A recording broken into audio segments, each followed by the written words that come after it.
useless man is called a disgrace. That two are called a law firm. And that three or more become a Congress. And by God, I have had this Congress.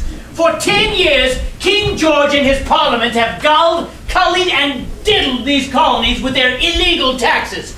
Townsend Acts, Stamp Acts, Sugar Acts, Tea Acts, and when we dared stand up like men, they stopped our trade, seized our ships, blockaded our ports, burned our towns, and spilled our blood, and still, this Congress will not grant any of my proposals on independence, even so much as the courtesy of open debate! Good God, what in hell are they waiting for? Sit down, John, sit down, John, for God's sake, John, sit down, sit down, John, sit down, John, for God's sake, John, sit down. Why don't you open up a window? It's 90 degrees, have mercy, John, please. It's hot as hell in Philadelphia. Why don't you open up a window? I say vote yes, vote yes, vote for independency. Why don't you open up a window? I say vote yes, Sit down, John. vote for independency. Open up a window. No, no, no, too many flies, too many flies. But it's hot as hell in Philadelphia. Open up a window. Can't we compromise here? Vote yes, No, too many flies here. vote yes. Oh, for God's sake, John, sit down. Good God, consider yourselves fortunate that you have John Adams to abuse, or no sane man would tolerate it. John, you're a bore. We've heard this before. Now, for God's sake, John, sit down. I say vote yes, No. vote yes, No. vote for independency. Someone ought to open up a window. I say vote yes, Sit down, John. vote for independency. Will someone shut that man up? Never! Never! Dear God! For one solid year they have been sitting here. For 1 year, doing nothing! I do believe you've laid a curse on North America. A curse that we here now rehearse in Philadelphia.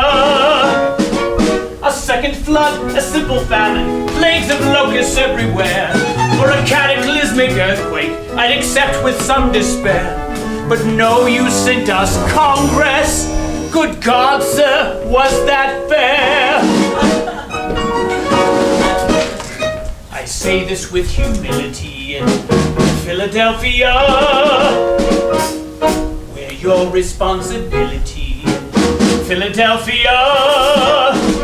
If you don't want to see us hanging on some far-off British hill, if you don't want the voice of independency forever stilled, then God, sir, get thee to it, for Congress never will. Slowly piddle, twiddle, and resolve, not one damn thing to be solved. Piddle, twiddle, and resolve! Nothing's ever solved in foul, fetid, fuming, foggy, filthy Philadelphia. Open up a window. Oh, shut up! I now call Congress's attention to the petition of Mr. Melchior Mink, who claims $20 compensation for a dead mule. It seems the animal was employed transporting luggage in the service of the Congress. The question then would appear to be one of occasion. For if the mule expired, not while carrying, but after being unloaded, then surely the beast dropped dead on its own time. Good God! They may sit here for years and years in Philadelphia. These indecisive grenadiers of Philadelphia. They can't agree on what is right or wrong, or what is good or bad. I'm convinced the only purpose this Congress ever had was to gather here specifically to drive John Adams mad. See, we piddle, twiddle, and resolve. Not one damn thing do we solve. Piddle, twiddle, and resolve.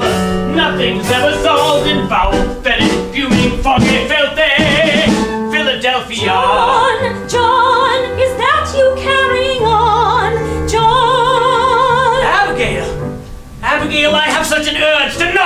together. I know, my dearest, I know. But that's because you make everything so complicated. It's all quite simple, really. Just tell the Congress to declare independency. Then sign your name, get out of there, and hurry home to me. Our children all have dysentery. Little Todd keeps turning blue. Little Abby has the measles, and I'm coming down with flu. They say we may get smallpox. Madam, what else is new? Abigail, in my last letter to you, I told you that the king had collected 12,000 German mercenaries to send against us. I asked you to organize the ladies to make saltpeter for gunpowder. Have you done as I've asked? No, John, I have not. Why have you not? Because you neglected to tell us how saltpeter is made. By treating sodium nitrate with potassium chloride, of course. Yes, of course. Will it be done then? I'm afraid we have a more urgent problem, John. More urgent, madam? There's one thing every woman's missed in Massachusetts Bay. Don't smirk at me, you egotist, Pay. Heed to what I say. We've gone from Framingham to Boston, and we cannot find a pin. Don't you know that there's a war on, says each tradesman with a grin. Well, we will not make saltpeter until you send us pins. Pins, madam! Saltpeter! Pins. Saltpeter! Pins. Saltpeter! Pins. Saltpeter! Pins. Peter! Pins. Peter! Pins. Peter! Pins. Peter! Pins. Done, madam. Done, John. Hurry home, John. As soon as I'm able. Don't stop writing.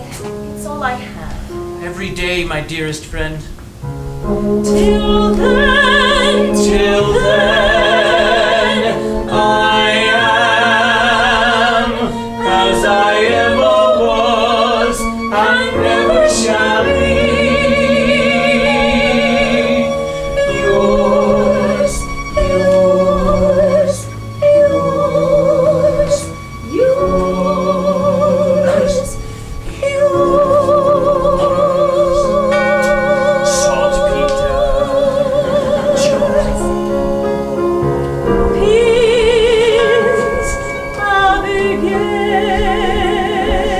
For God's sake, John, sit down.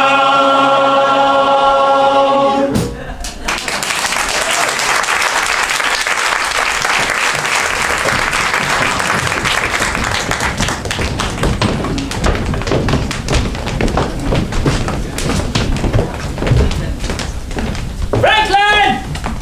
Franklin! Franklin! Where in God's name were you when I needed you? Right here, John, being preserved for posterity. Do you like it?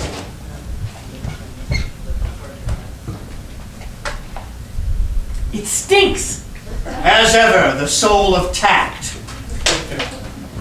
The man's no Botticelli. And the subject's no Venus.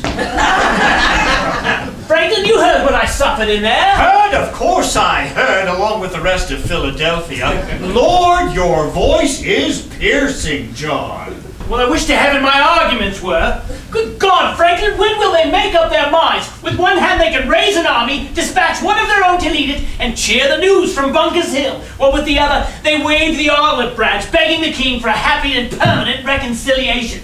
Why, damn it, Fat George has declared us in rebellion. Why in bloody hell can't they? Oh, John, really? You talk as if independence were the rule. It's never been done before.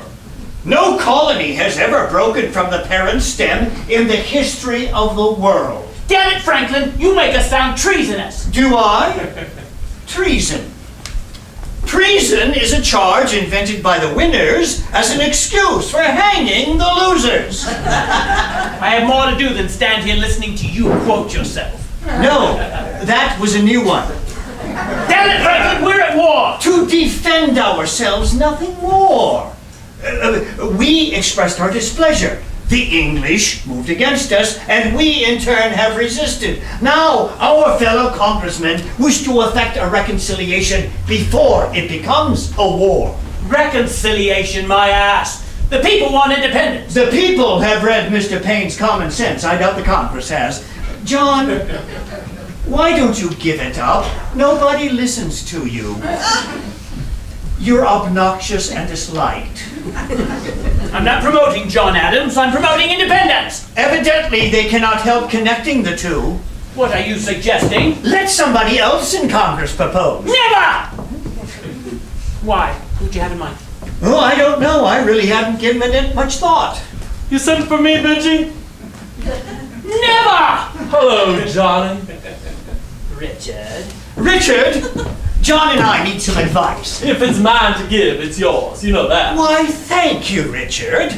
As you know, the cause that we support has come to a complete standstill. Now, why do you suppose that is? Simple. Johnny here is obnoxious and disliked. Yes, that's true. But what's the solution, I wonder? Get someone else in Congress to propose. Richard, that's brilliant. Wasn't that brilliant, John? Brilliant. Yes. Now the question remains, who can it be? The man we need must belong to a delegation publicly committed to support independence. And at the present time, only Massachusetts, New Hampshire, and Delaware have declared our way. And Virginia, Benji. Don't forget Virginia. Oh, I haven't, Richard, believe me. But strictly speaking, although Virginia's views on independence are well known, your legislature in Williamsburg has never formally authorized its delegation here in Congress to support the cause. Now, if we could think of a Virginian with enough influence to go down there and persuade the House of Burgesses. Damn me if I haven't thought of someone. Who? Me! Why didn't I think of that? I'll leave tonight. Well, hell, right now if you like. I'll just stop off at Stratford just long enough to refresh the missus. And then straight to the matter. Virginia, the land that gave us our glorious commander-in-chief, George Washington, will now give the continent its proposal on independence. And when Virginia proposes, the South is bound to follow. And where the South goes, the middle colonies go. Gentlemen, a salute to Virginia, the mother of American independence. Incredible, we're free and he hasn't even left yet. What makes you so sure you can do it? My name is Richard Henry Lee, Virginia is my home. My name is Richard Henry Lee, Virginia is my home. And may my horses turn to glue if I can deliver up to you a resolution on independency.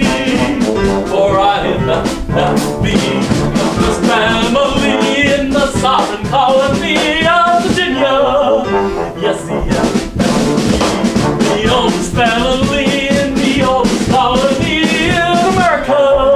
And may the British burn my land if I can deliver to your hand a resolution on independency. You see it clearly, narrowly, everywhere on the alley. Socially, Politically, naturally, financially, internal, external, fraternal, eternal.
thing I've ever witnessed.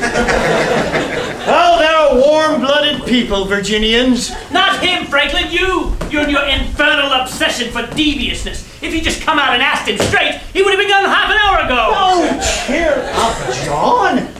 Our cause is once again riding high, sitting tall in the saddle and in full gallop for Virginia.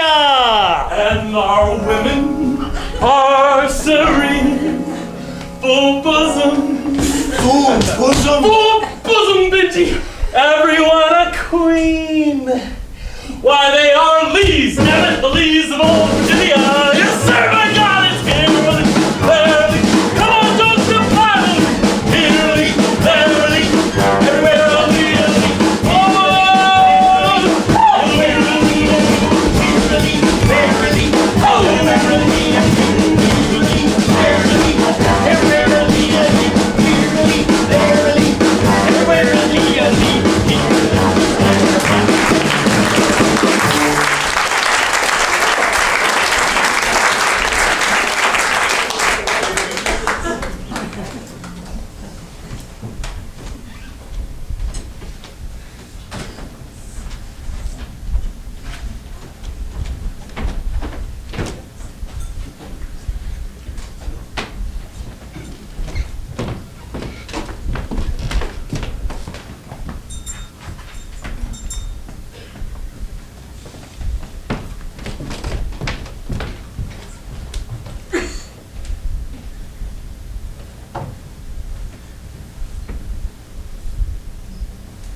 Yes? I'm Dr. Lyman Hall, new delegate from Georgia.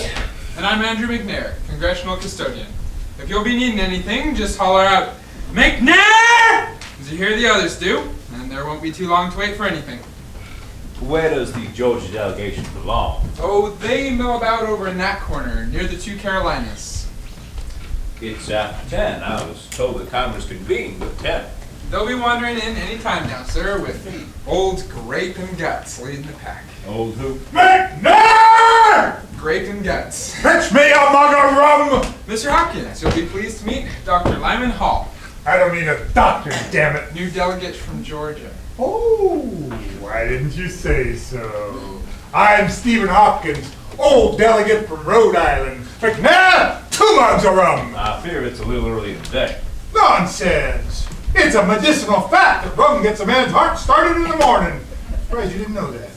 And speaking as the oldest man in Congress, I And can assure Franklin is older by almost a year. Rum! Tell me, Doctor, where does Georgia stand on the question of independence? With South Carolina, of course. Good morning, Nettie. Shake hands with Dr. Lyman Hall of Georgia. This here is Edward Rutledge from whichever Carolina he says he's from. God knows I can't keep him straight. It's a pleasure, Dr. Hall. Your servant, Mr. Rutherford. McNair! Your rum, sir. Where did you go for it, man? Jamaica? Where does Georgia stand on the question of independence at the present time, Dr. Hall? I am here without instruction, able to vote my own personal convictions. And they are? Personal? Dr. Hall.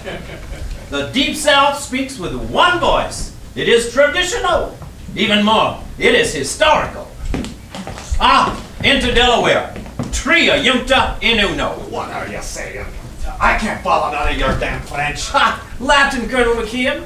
A tribute to the eternal peace and harmony of the Delaware delegation. What are you saying, man? You know perfectly well that neither Rodney nor I could stand this little wart. Oh, gentlemen. This is Dr. Lyman Hall of Georgia. Caesar Rodney, George Reed, Colonel Thomas McKeon. Where do you stand on independence, sir? We're South Carolina, it seems. Gentlemen, I leave the doctor in your excellent company. Tell me, sir, would you be a doctor of medicine or theology? Both, Mr. Rodney. Which one can be of service? By all means, the physician first. Then we shall see about the other. I should call it your convenience, sir. I trust, Caesar, when you're through converting the poor fellows with independency, that you'll give the opposition a fair crack at them. You're too late, John. Once I get them, they're got. Dr. Lyman Hall of Georgia, Mr. John Dickinson of Pennsylvania. An honor, sir. Your servant, sir. Judge Wilson, forgive me, but how can anyone see you if you insist on standing in Mr. Dickinson's shadow? James Wilson, also of Pennsylvania. Sir? An honor, sir. Will you get out of my way, please? Good morning, all. You have the honor to be Dr. Frank. I have that honor. Unfortunately, the gout accompanies that honor. Been living too high again, eh, Pappy? Stephen, I only wish King George felt like my big toe all over. McNair, fetch a pillow and 2 mugs of rum. Well, Franklin, where's that idiot Lee? Is he back yet? I don't see him. Softly, John, your voice is hurting my foot. One more day. That's how long I'll remain silent, and not a minute longer. That strutting Popinjay was so damn sure of himself. He's had time to bring back a dozen proposals by now. Tell me, James, how do you explain the strange, monumental quietude Congress has been treated to these past 30 days? Has the ill wind of independence finally blown itself out?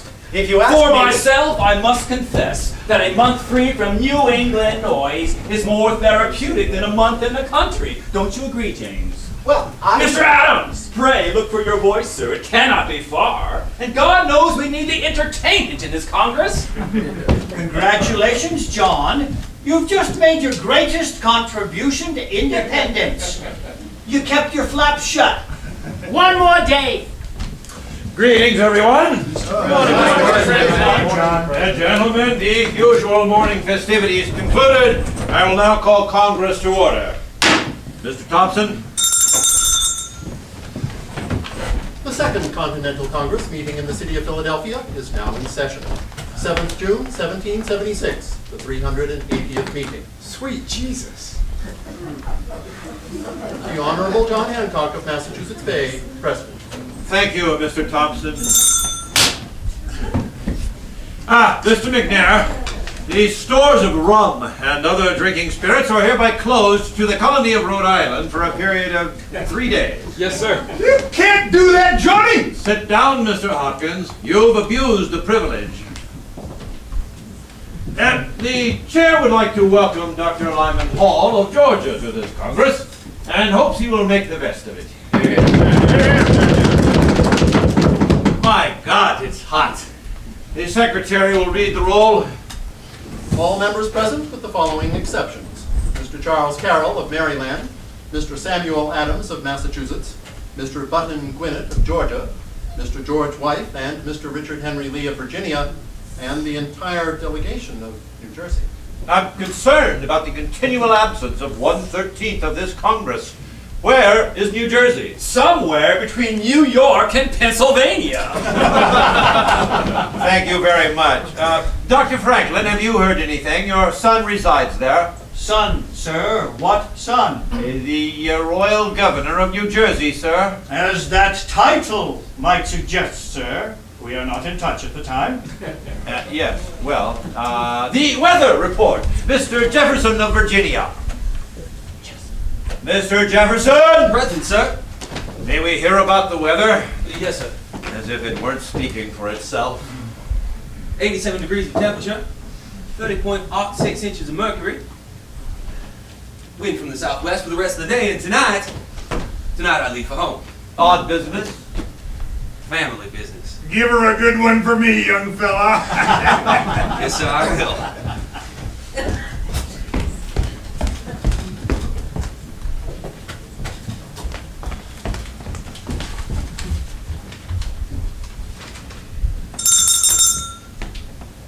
From the Commander, Army of the United Colonies in New York, dispatch number 1137. Sweet Jesus. To the Honorable Congress, John Hancock, President, dear sir. It is with grave apprehension that I have learned this day of the sailing from Halifax, Nova Scotia, of a considerable force of British troops in the company of foreign mercenaries and under the command of General Sir William Howe. There can be no doubt that their destination is New York, for to take and hold this city and the Hudson Valley beyond would serve to separate New England from the other colonies, permitting both sections to be crushed in turn. Sadly, I see no way of stopping them at the present time, as my army is absolutely falling apart. My military chest is totally exhausted. My commissary general has strained his credit to the last. My quartermaster has no food, no arms, no ammunition, and my troops are in a state of near mutiny. I pray God some relief arrives before the Armada, but fear it will not. Your obedient, G. Washington. Mr. President, Colonel McKeon. surely we've managed to promote the gloomiest man on this continent to the head of our troops. Those dispatches are the most depressing accumulation of doom and despair in the entire annals of military history. And furthermore... Colonel McKeon, please. What? It's too hot. Oh, yes, I suppose it is.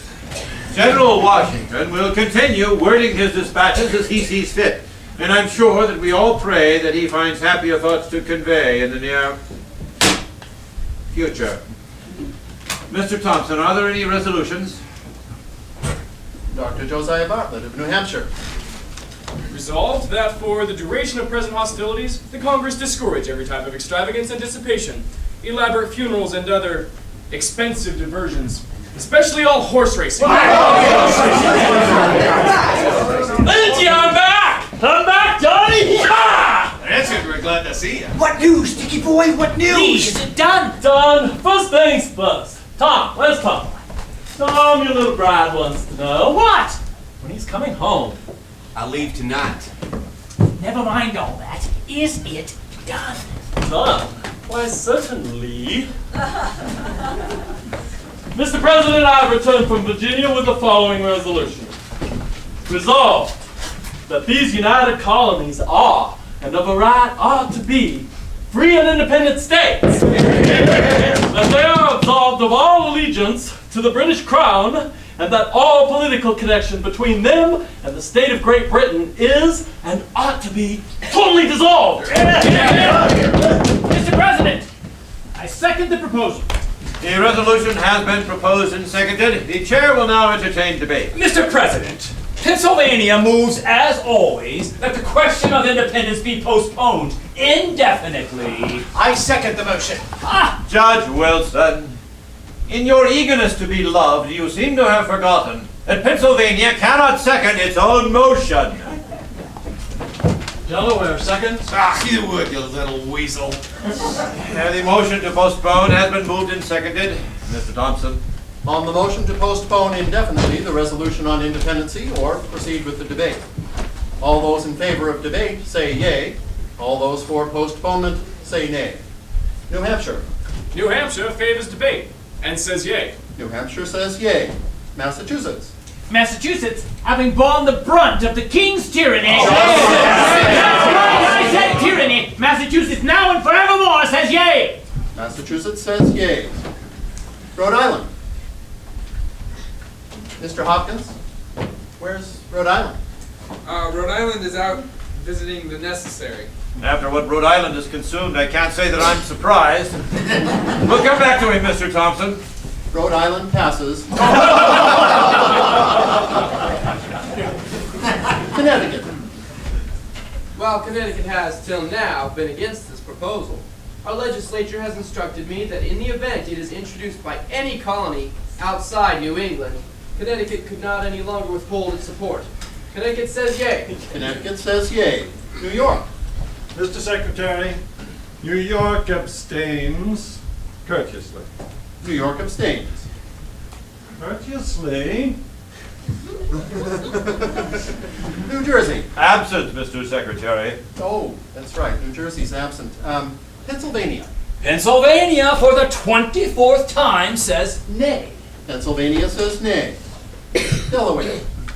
Delaware, as ever for independence, says yay. Delaware says yay. Maryland. Maryland would welcome independence if it were given, but is highly skeptical that it can be taken. Maryland says nay. Maryland says nay. Virginia. Virginia, the first colony, says yay. Virginia says yay. North Carolina. North Carolina respectfully yields to South Carolina. South Carolina. Mr. President, although South Carolina has never seriously considered this question of independence, when a gentleman proposes, attention must be paid. However, We in the Deep South, unlike our friends in New England, have no cause for impatience at this time. If at some future date it becomes the wish of all our sister colonies to effect the separation, we would not stand in the way. But for the time being, South Carolina will wait and watch. The vote is nay. South Carolina says nay. North Carolina. Says nay, yes, Mr. Hughes, I know. Georgia. Georgia. Mr. Secretary, Georgia seems to be split right down the middle on this issue. The people are against it, and I'm for it. I'm afraid I'm not yet certain whether representing the people means relying on their judgment or my own. And in all fairness, until I can figure it out, I better lean a little towards their side. Georgia says nay. Georgia says nay. Rhode Island. Second call, Rhode Island. I'm coming. Hold your damn horses. We're waiting on you, Mr. Hopkins. Well, they won't kill you. You think Congress would have its own pisser. Well, now, where does she stand? 5 for debate, 5 for postponement, 1 abstention, and 1 absence. So it's up to me, is it? Well, I tell you, in all my years, I've never yet seen, heard, or smelled an issue that was so dangerous that it couldn't be talked about. Hell yes, I'm for debating anything. Yeah! Rhode Island says, yay! Here! Get Mr. Hopkins a rum. But you said that... Get in the whole damn barrel if he wants. Yes, sir. The chair now declares this Congress a committee of the whole for the purpose of debating Virginia's resolution on independence. Mr. Dickinson? Well, now you've got your way at last, Mr. Adams. The matter may now be discussed. I confess I'm almost relieved. There's a question I've been fairly itching to ask you. Why? Why what, Mr. Dickinson? Why independence, Mr. Adams? For the obvious reason that our continued association with Great Britain has grown intolerable. To whom, Mr. Adams? To you? Then I suggest you sever your ties immediately. But please be kind enough to leave the rest of us where we are. Personally, I have no objections to being part of the greatest empire on earth, to enjoying its protections and sharing its benefits. Benefits? What benefits? Crippling taxes? Cruel repressions? Abolished rights? Is that all England means to you, sir? Is that all the affection and pride you can muster for the nation that bore you? For the noblest, most civilized nation on the face of this planet?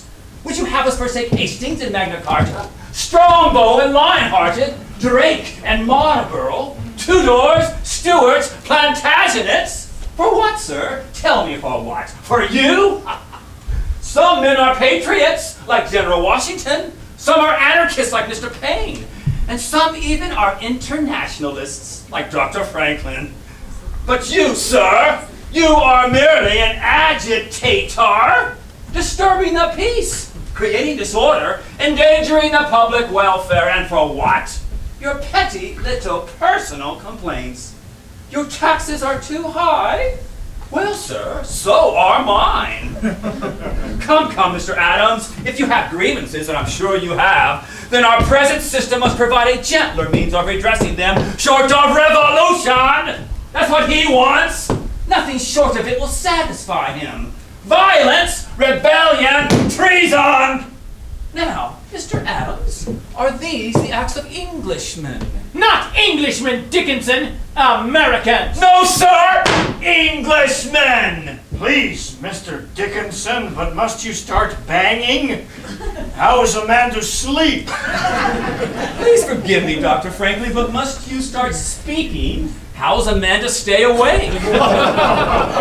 We'll promise to be quiet, sir. I'm sure everyone prefers that you remain asleep. If I am to hear myself called an Englishman, sir, I assure you, I'd prefer I remained asleep. What's so terrible about being called an Englishman? The English don't seem to mind. Nor would I, were I given the full rights of an Englishman. But to call me one without those rights is like calling an ox a bull. He's thankful for the honor, but he'd much rather have restored what's rightfully his. When did you first notice they were missing, sir? Fortunately, Dr. Franklin, the people of these colonies maintain a higher regard for their mother country. Higher, certainly, than she feels for them. Never was such a valuable possession so stupidly and recklessly managed as this entire continent by the British Crown. Yes. Our industry discouraged, our resources pillaged, and worst of all, our very character stifled. Yes. We're spawned a new race here. Rougher, simpler, more violent, more enterprising, and less refined. We're a new nationality, Mr. Dickinson.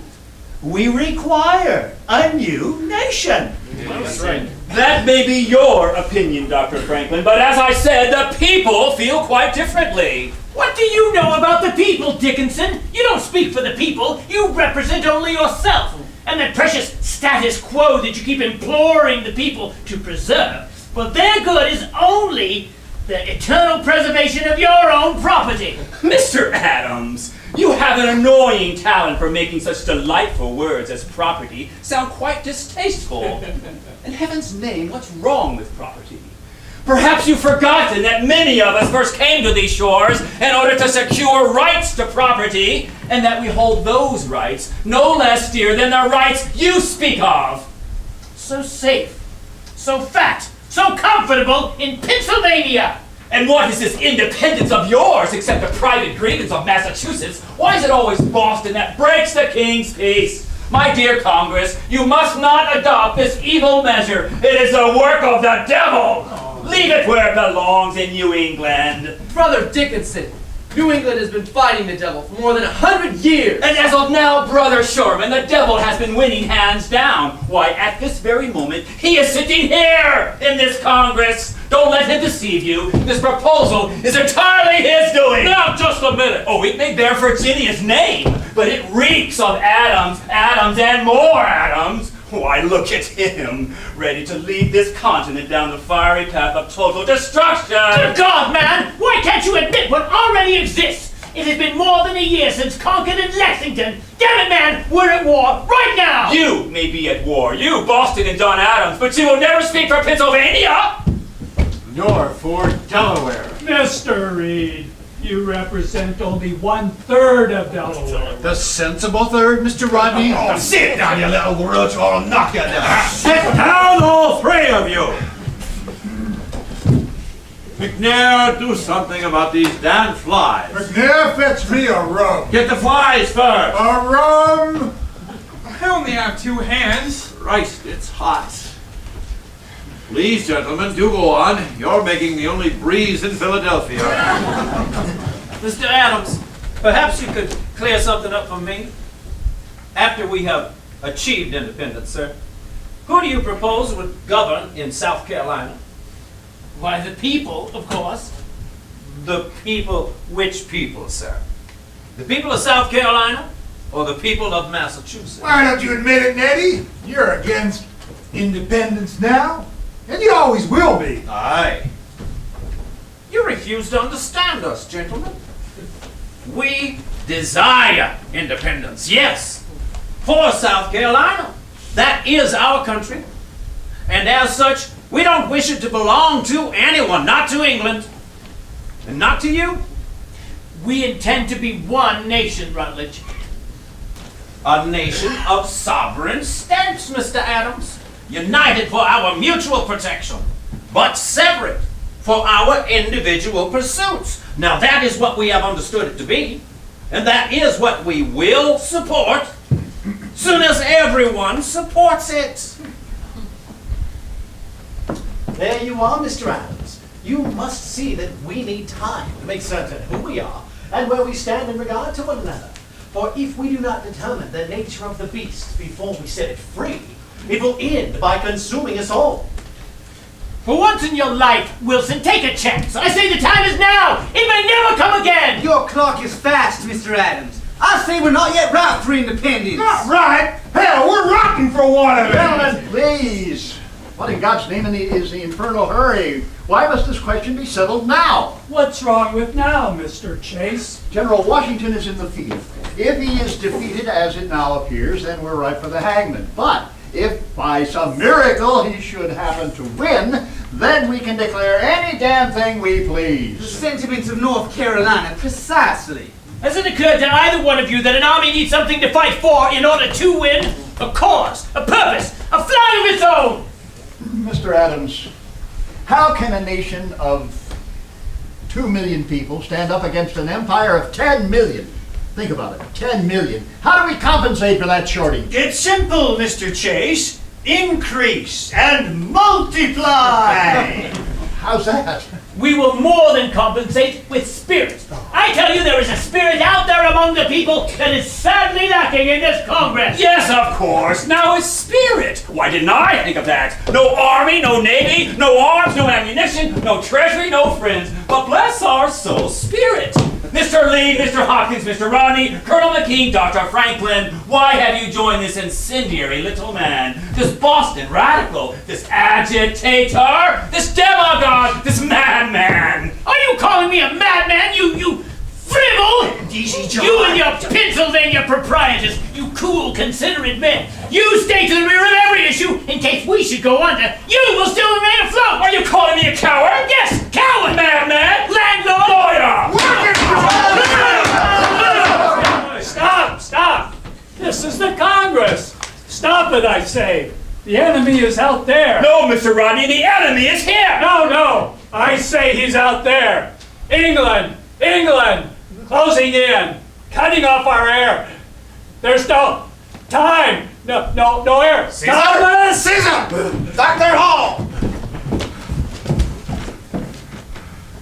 Colonel McKee, Aye, it's the cancer. you should go home. Yes, a man should die in his own bed. John, I'm here, Caesar. John, I leave you a divided Delaware. Forgive me. I'll take you home, Caesar. I'll be back within the week.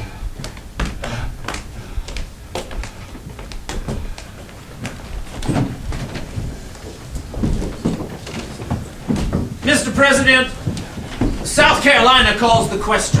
What's that, Mr. Rutledge? I said, Mr. President, South Carolina desires to end this debate and call the question on independence. Delaware's seconds. Gentlemen, please. The question has been called and seconded. Mr. Secretary, you will record the vote. Franklin, think, do something! I am thinking. Nothing's coming. All those in favor of the resolution on independence as proposed by the colony of Virginia signify by... Mr. Secretary, would you read the resolution again? Oh, please. I've forgotten it. Come now. Resolved that these united colonies are, and of a right ought to be, free and independent states. I beg your pardon. I'm the Reverend John Witherspoon, a new delegate from New Jersey. Dr. Franklin, I regret I must be the bearer of unhappy tidings, but your son, the Royal Governor of New Jersey, is taken prisoner and has been moved under guard to the colony of Connecticut for safekeeping. Is he unharmed, sir? When last I heard, he was, yes, sir. Well, then why the long face? I understand Connecticut to be an excellent location. Tell me, why'd they arrest the little bastard? Our New Jersey legislature recalled the old delegation to this Congress and has sent a new one. Quick, man, where do you stand on independence? Haven't I made that clear? No! No, I suppose I haven't. But that was the reason for the change. We've been instructed to vote for independence. Mr. President! Massachusetts is now ready for the vote on independence and reminds the chair of your prerogative to decide any matters that are deadlocked. I won't forget, Mr. Adams. The chair would like to welcome the Reverend Witherspoon and appoint him congressional chaplain. if you will accept the post. With much pleasure, sir. Very well, Mr. Thompson, you may now proceed with the vote on independence. All in favor of the resolution on independence as proposed by the colony of Virginia, signify by saying... Mr. President, Pennsylvania moves that any vote in favor of independence must be unanimous. What? I second the motion. Judge, you will, son. Oh, my God. Delaware second. But no votes ever had to be unanimous, Dickinson. You know that. Yes, but this one must be. On what grounds? That no colony be torn from its mother country without its own consent. Hear, hear. But it'll never be unanimous, damn it! If you say so, Mr. Adams. It has been moved and seconded that the vote on independence be unanimous in order to carry. All those in favor signify by saying yea. Yea. Yea. 6 colonies say yea. All those opposed signify by saying nay. Nay! 6 colonies say nay. Mr. Secretary, New York abstains. Courteously. Mr. Morris, why does New York constantly abstain? Why doesn't New York simply stay in New York? Very well, the vote is tied. The principles of independence have no greater advocate in Congress than its president. That is why I must join those who vote for unanimity. John, what are you doing? You've sunk us! Now, hear me out. Don't you see that any colony who opposes independence will be forced to fight on the side of England? That we will be setting brother against brother? That our new nation will have as its emblem the mark of Cain? Ah! I can see no other way. Either we all walk together, or together we must stay where we are. Very well. Proceed, Mr. Thompson. A unanimous vote being necessary to carry, if any be opposed to the resolution on independence as proposed by the colony of Virginia, signify by saying... Mr. President! Oh, for heaven's sake, let me get through it once. Mr. President, I move for a postponement. Postponement? Ha! I wish you the same luck I had with it. Mr. Adams is right. We need a postponement. On what grounds? On what grounds? Mr. President, how can this Congress vote on independence without some sort of written declaration defining? What sort of declaration? Well, you know, stating the reasons for the separation and our goals and aims, so on and so forth, etc., etc. Ditto, ditto. Ditto, ditto. We know those, don't we? Oh, good God, yes! We know them! But what about the rest of the world? Surely we require the aid of a powerful nation such as France, Spain, or Spain, and such a declaration would be consistent with European delicacy. Oh, come now, Mr. Adams. You'll have to do better than that. Answer straight. What would be its purpose? Yes! Well, to place before mankind the common sense of the subject, in terms so plain and firm as to command their assent. Mr. Jefferson, are you seriously suggesting that we publish a paper declaring to all the world that an illegal rebellion is in reality a legal one? Why, Mr. Dickinson, I am surprised at you. You should know that rebellion is always legal in the first person, such as our rebellion. It is only illegal in the third person, such as their rebellion. And Mr. President, I second the motion to postpone the vote on independence for a period of time sufficient for the writing of a declaration. It has been proposed and seconded. Mr. Thompson? All those in favor of the motion to postpone signify by saying yea. Yea! 6 colonies say yea. Against? Nay. 6 colonies say nay. Mr. Secretary, New York abstains, courteously. Mr. Morris, what in hell goes on in New York? I'm sorry, Mr. President, but the simple fact is that our legislature has never given us explicit instructions on anything. Never? That's impossible. Have you ever been present at a meeting of the New York legislature? They speak very loud and they speak very fast. And nobody pays any attention to anybody else. The result is, nothing ever gets done. I beg Congress's pardon. My sympathies, Mr. Morris. The vote again being tied, the chair decides in favor of postponement. So ruled. A committee will now be formed to manage the declaration. Said document to be written, debated, and approved by the beginning of July, some 3 weeks hence, at which time Virginia's resolution on independence will finally be voted. Is that clear? Yes, sir. Very well. Will the following gentlemen serve on the Declaration Committee? Dr. Franklin, Mr. John Adams, Mr. Sherman, Mr. Livingston, and of course, Mr. Lee. Excuse me, but I must be returned to the sovereign country of Virginia, as I've been asked to serve as governor. Wherefore, I must decline. Respectfully. Very well, Mr. Lee, you're excused. I suppose we could leave it a four-man committee. Mr. President, I believe this business requires a Virginian. Therefore, I propose a replacement, Mr. Thomas Jefferson. No, Mr. Adams, no. Very well, Mr. Adams. Mr. Jefferson will serve. But I'm going home too, to my wife. Move to adjourn. No, wait. Second. But it's been 6 months since I've seen Moved and seconded. Any objections? Yes, I have objections, lots of objections. So ruled. Congress stands adjourned. Sir.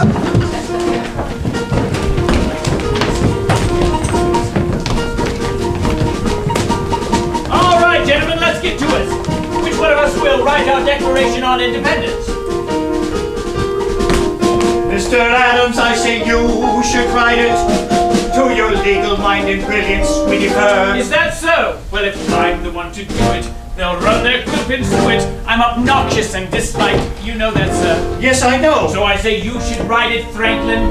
You. Hell no. Yes, you, Dr. Franklin. You. But, Mr. Adams. But, Mr. Adams, the things I write are only light extemporania. I won't put politics on paper, it's a mania. I refuse to use the pen in Pennsylvania. Pennsylvania, Pennsylvania, refuse to use the pen.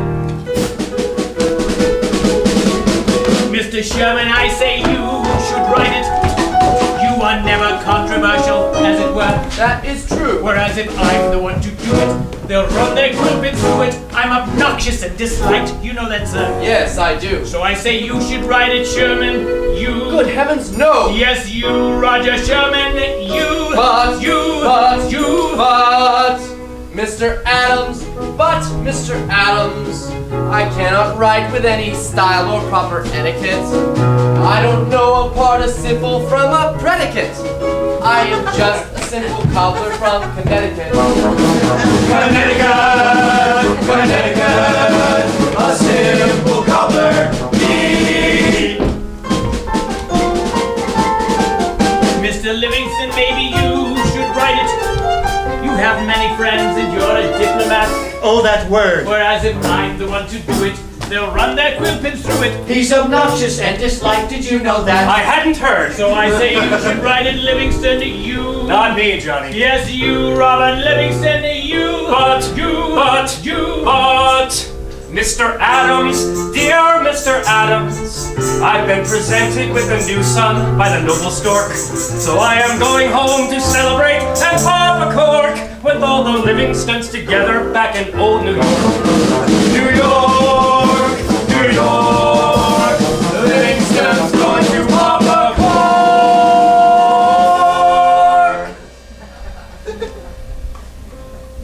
Mr. Adams, leave me alone! Mr. Jefferson! Mr. Adams, I have not seen my wife these 6 months. And we solemnly declare that we will preserve our liberties, being with one mind resolved to die free men rather than live slaves. Thomas Jefferson on the necessity for taking up arms, 1775. Magnificent! You write 10 times better than any man in this Congress, including me. For a man of only 33 years, you have a happy talent for composition and a remarkable felicity of expression. Now, will you be a patriot or a lover?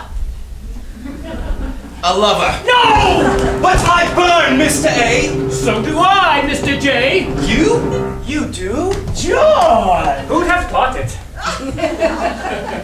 Mr. Jefferson, dear Mr. Jefferson, I'm only 41, I still have my virility, and I can romp through Cupid's grove with great agility. But life is more than sexual combustibility.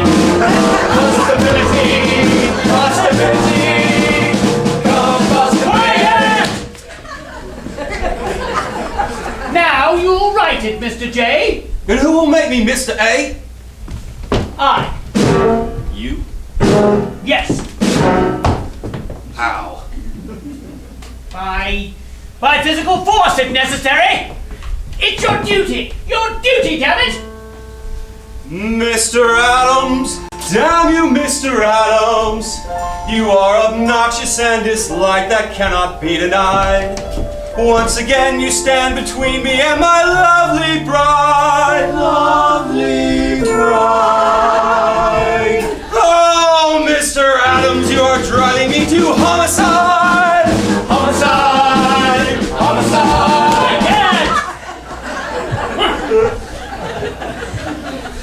The choice is yours, Mr. Jefferson. Do with it as you will. We may see murder.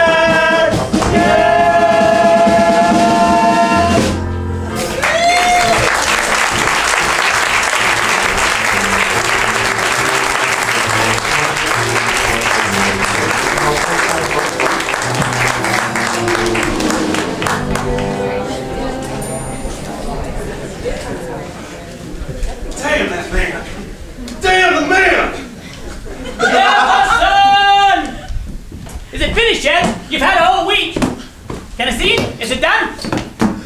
Oh, good job. See ya. There comes a time in the lives of men when it becomes necessary to advance from that subordination in which they have hitherto remained. This is terrible. Is that where's the rest of it? You mean to say it's not finished? No, sir. I mean to say it's not begun. A whole week? God, the entire Earth was created in a week. Yes, and someday you must tell me how you did it. Disgusting. Look at him. Virginia's most famous lover. Virginia abstains! Cheer up, Jefferson. Get out of the dumps. It'll come out all right. You'll see, I promise you. Now, get back to work. Franklin, tell him to get back to work. He's asleep.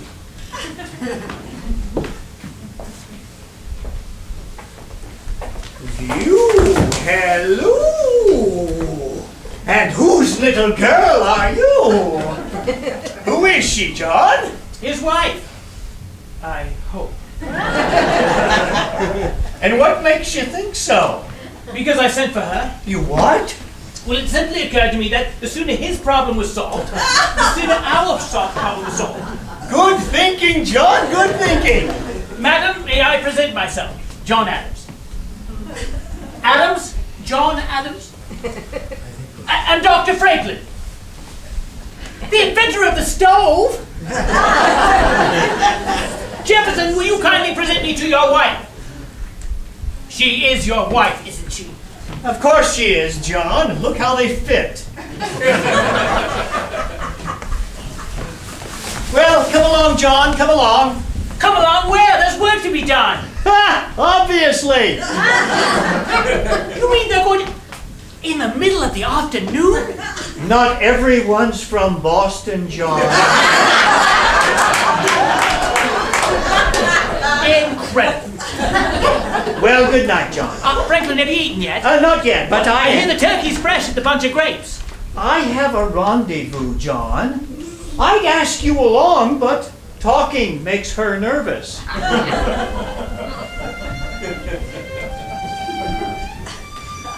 Incredible. Oh, Abigail. I'm very lonely, Abigail. Are you, John? Then as long as you were sending for wives, Why didn't you send for your own? Don't be unreasonable, Abigail. Now I'm unreasonable. You must add that to your list. List? The catalogue of my faults you included in your last letter. They were fondly intended, madam. That I play at cards badly. A compliment. That my posture is crooked. An endearment. That I read, write, and think too much. An irony. That I am pigeon-toed. Well, there you have me, Abigail. I'm afraid you are pigeon-toed. Come to Philadelphia. Please come, Abby. Oh, thank you, John. I do want to. But you know that's not possible now. The children have the measles. Yes, so you wrote. Tom and little Abby. Only now it's Quincy and Charles. And I'm afraid the farm here in Braintree is failing, John. The chickens and geese have all died. And the apples, they never survived the late frost. How do you suppose she managed to get away? The winters are softer in Virginia. And their women, John? Oh, fit for Virginians, I suppose, madam. But pale, puny creatures when compared to New England women. John, I thank you for that. How goes it with you, Abigail? Not well, John. Not at all well. I live like a nun in a cloister, solitary, celibate. I hate it. And you, John? I live like a monk in an abbey. Ditto, ditto. I hate it. Write to me with sentimental effusion. Let me revel in romantic illusion. Do you still smell of vanilla and spring air? Is my favorite lover's pillow still firm and fair? What was there, John? Still is there, John? Come soon as you can to my cloister. I've forgotten the feel of your hand. Soon, madam, we shall walk in Cupid's grove together, and we'll fondly survey that promised land.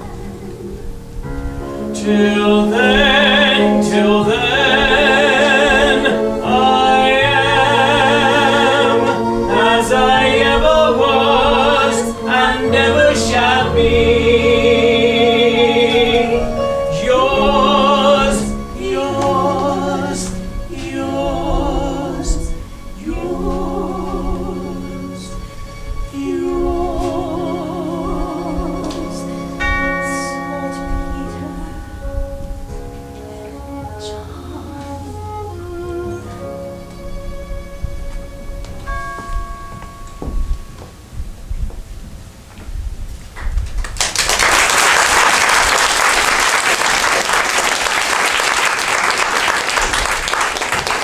Sorry to be late, John. I was up till all hours. Have you been here long? Oh, not long. And what are you doing out here? I expected you to be up there cracking the whip. The shutters are still closed. My word, so they are. Well, as the French say... Oh, Franklin, spare me your bawdy mind first thing in the morning. Dare we call? A congressman dares anything. Go ahead. Me? Your voice is more piercing. Maybe we should come back later. What? Well, it's positively indecent. Oh, John, they're young and they're in love. Not them, Franklin. Us! Standing down here waiting for them to... What will people think? Oh, don't worry, John. The history books will clean it up. Well, it doesn't matter. I won't appear in the history books anyway, only you. Franklin did this, Franklin did that. Franklin did some other damned thing. Franklin smote the ground and out sprang George Washington, fully grown and on his horse. He then electrified him with his miraculous lightning rod, and the three of them, Franklin, Washington, and the horse, conducted the entire revolution all by themselves. I like it! Look at her, John! Just look at her! I am. She's even more magnificent than I remembered. Of course, we didn't see much of her front last night. Good morrow, madam. Good morrow. Is it the habit in Philadelphia for strangers to shout at ladies from the street? Not at all, madam, that we're And not... for men of your age, it is not only unseemly, it's unsightly. Excuse me, madam, but we met last night. I spoke to no one last evening. Indeed you did not, madam, but nevertheless we presented ourselves. This is Mr. John Adams. And I am Dr. Franklin, the inventor of the stove. Oh, please, I know your names very well, but you say you presented yourselves? It's of no matter, madam. Your thoughts were well taken elsewhere. My husband is not yet up. Shall we start over? Won't you join us, madam? Of course. No wonder the man couldn't write. Who could think of independence married to her? I beg you to forgive me. It is indeed an honor meeting the two greatest men in America. Oh, certainly the greatest within earshot, anyway. I am not an idle flatterer, Dr. Franklin. My husband admires you both greatly. Then we are doubly flattered, for we admire very much that which your husband admires.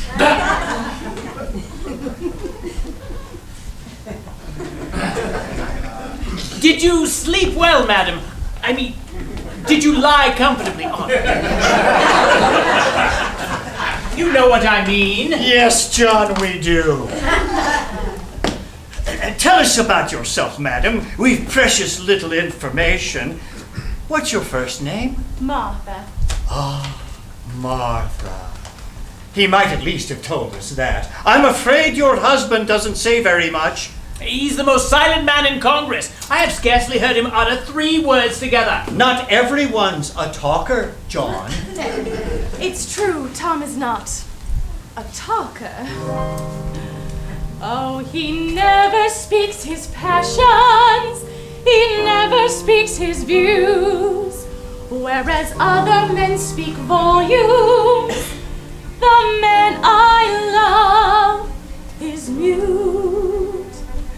In truth, I can't recall being moved with words at all. Even now. Oh, do go on, madam. How did he win you, Martha? And how does he hold on to a bounty such as you? Surely you've noticed that Tom is a very accomplished man. Author, lawyer, statesman, farmer, architect, and still one more that I hesitate to mention. Oh, don't hesitate, madam. Yes, what else can that red-headed tombstone do? He plays the violin. He tucks it right under his chin. And he bows, oh he bows, for he knows, yes he knows, that it's high, high, high, diddle diddle. It's my heart, Tom and his fiddle, my strings are unstrung. High, high, high, high. I am undone. The violin, madam. I hear his violin, and I get that feeling within, and I sigh, oh I sigh. He draws near, very near, and it's high, high, high, diddle diddle. Bye, goodbye to the fiddle. My strings are unstrung. High, high, high, high. That settles it, John. We're taking up the violin.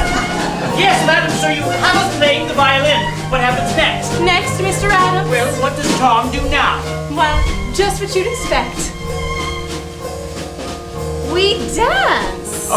Dance! Incredible. So now, who's playing the violin? Oh, John, really? Me? John, you can dance! Not everyone from Philadelphia, Franklin. Hi, hi, hi, hi.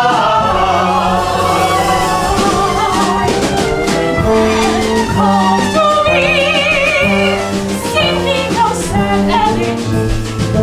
Say I died, loving bride, loving wife, loving life, for it was high, high, high, high, high, high, never will be. High, high, high, high, eternity.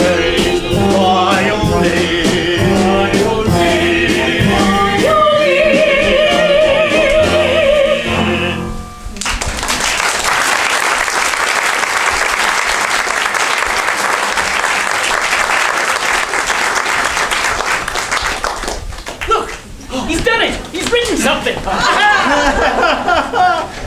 Dear Mr. Adams, I'm taking my wife back to bed. Please go away. Incredible. Well, maybe I'm the one who should have written the Declaration after all. At my age, there's little doubt that the pen is mightier than the sword.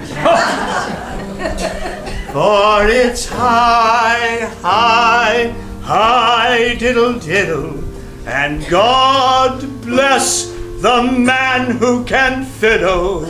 And independency. High, high, high, high, yada-da-da-da.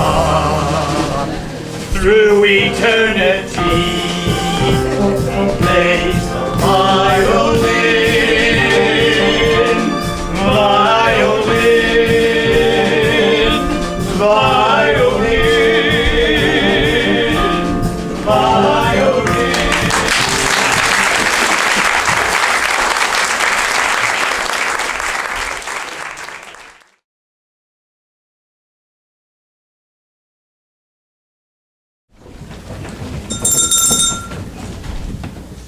What follows is a complete and up-to-date list of the committees of this Congress now sitting, about to sit, or just having sat. A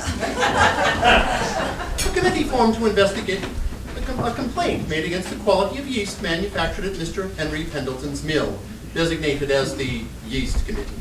A committee formed to consider the most effective method of dealing with spies, designated as the Spies Committee. A committee formed to think, perhaps to do, but in any case to gather, to meet, to confer, to talk, and perhaps even to resolve that each rifle regiment be allowed one drum and one fife attached to each company, designated as the Drum and Fife Committee. A committee formed Look to... at it, Doctor. Democracy. What Plato called a charming form of government full of variety and disorder. I never knew Plato had been to Philadelphia. McNair, open that damn window. Oh, Ben, I want you to see some cards I've gone and had printed up. I want to save everybody here a whole lot of time and effort, considering the epidemic of bad disposition that's been going around here lately. Dear sir, you are, without any doubt, a rogue, a rascal, a villain, a thief, a scoundrel, and a mean, dirty, stinking, sniveling, sneaking, pimping, pocket-picking, thrice double-damned, no good son of a bitch! Can you sign your name? What do you think? Stephen, I'll take a dozen right now. A committee formed to answer all congressional correspondence, designated as the Congressional Correspondence Committee. A All right, Franklin, enough socializing. Let's get to work. Good morning, John. Oh, good morning, good morning. Now let's get to it. Let's get to what? Unanimity, of course. Look at that board. 6 nays to win over in little more than a week. A committee formed to consider the problem of counterfeit money, designated as the Counterfeit Money Committee. Well, where do we start, John? How about Delaware? It's a sad thing to see her on the wrong side after all this time. Any news of Rodney? Oh, McKean's back. Ah, Thomas! A committee formed to study the causes of our military defeat in Canada, designated as the Military Defeat Committee. How did you leave Caesar? Is he still alive? Aye, but the journey to Dover was frightful hard on him. He never complained, but I could see the poor man was suffering. But you got him safely home? I did, but I doubt he'll ever set foot out of it again. That leaves you and Reed split right down the middle. Do you think he'll come over? I don't know, he's a stubborn little snot. Well, then work on him. Keep at him till you wear him down. Ah, John, face facts, will you? If it were just Reed standing in our way, it wouldn't be so bad. But look better yourself, man. Maryland, Pennsylvania, the entire South. It's impossible. It's impossible if we all stand around here complaining about it. To work, McKean, 1 foot in front of the other. I believe I put it a better way. Never leave off till tomorrow that which you can do. Franklin, shut up. What good'll it do, John? You know Dickinson. He'll never back down. And you haven't heard the last of Rattlet yet either. You never mind about them. Your job is George Reed. Tuck in debt if you have to, but bring us back Delaware. There's a simpler way. This'll break the tie. All right, John, who's next? A committee formed to keep secrets, designated as the Secrets Committee. Pennsylvania and Maryland. I suggest you try and put your own house in order while I take a crack at old Bacon Face. Oh, look at him stuffing himself. Ah, Mr. Chase! What do you say, Chase? When are you coming to your senses? Mr. Adams, please leave me alone. Mr. Wilson, it's time to assert yourself. When you were a judge, how in hell did you ever reach a decision? All the decisions I made were based on legality and precedent. But there is no legality here, and certainly no precedent. Because it's a new idea, you clot. We're setting our own precedent. No, Mr. McKeon. No, no, no. Damn your eyes, Reed. Came into this world screaming no. Determined to leave it the same way. This Congress is waiting on you, Chase. America's waiting. The whole world is waiting. Is that kidney? McNair, leave me alone, Mr. Adams. You're wasting your time. If I thought we could win this war, I would be in the front of your ranks, but you must know it's impossible. You've heard General Washington's dispatches. His whole army is falling apart. Washington's exaggerating the situation in order to arouse this torpid Congress into action. Why, as the chairman of the War Committee, I can tell you for a fact that the Army has never been in better shape. Never have troops been more cheerful. Never have soldiers been more resolute. Never have discipline and training been more spirited. Never... Oh, good God. May we have your ears, gentlemen? Mr. Thompson has a dispatch.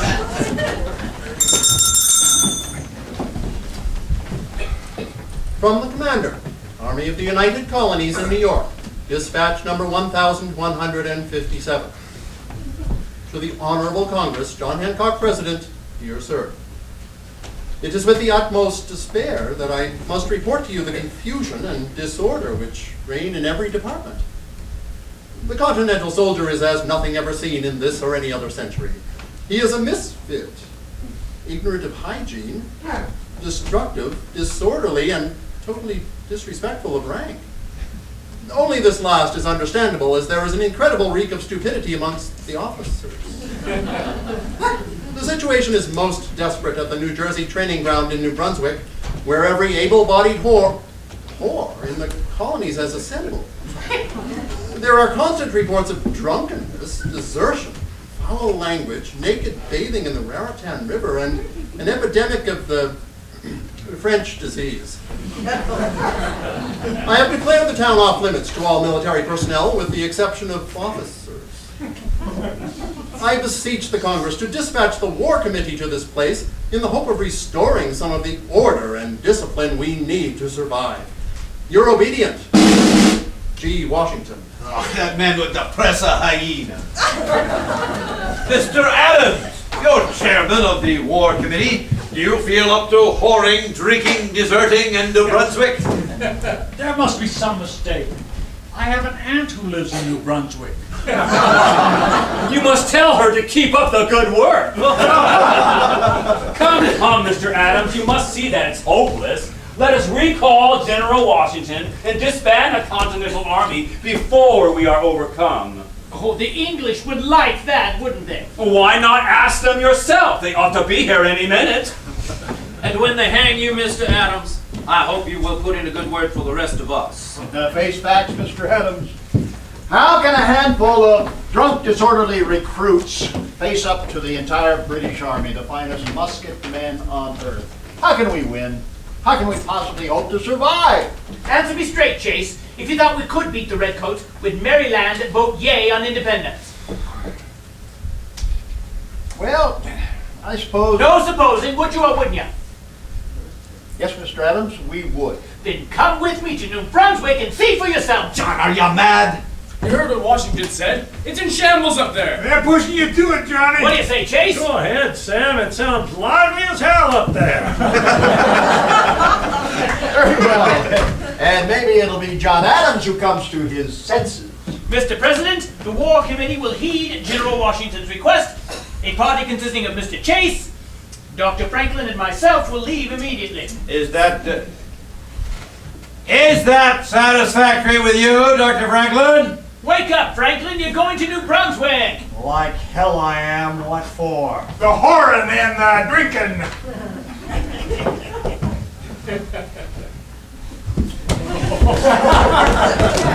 My God. Woo. He really gets going for old man, doesn't he?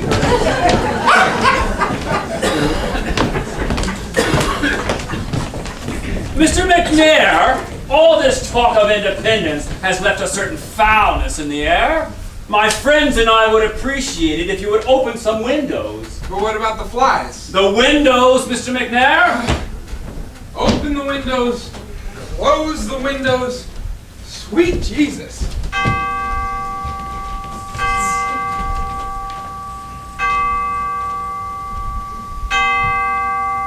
Oh, say, do you see what I see?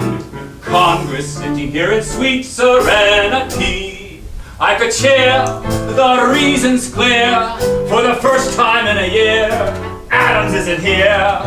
And look, the sun is in the sky, a breeze is blowing by, and there's not a single fly.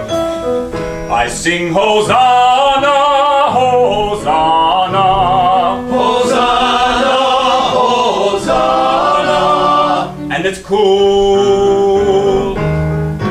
Come ye cool, cool, conservative men, our like may never ever be seen again. We have land, cash in hand, self-command, future planned.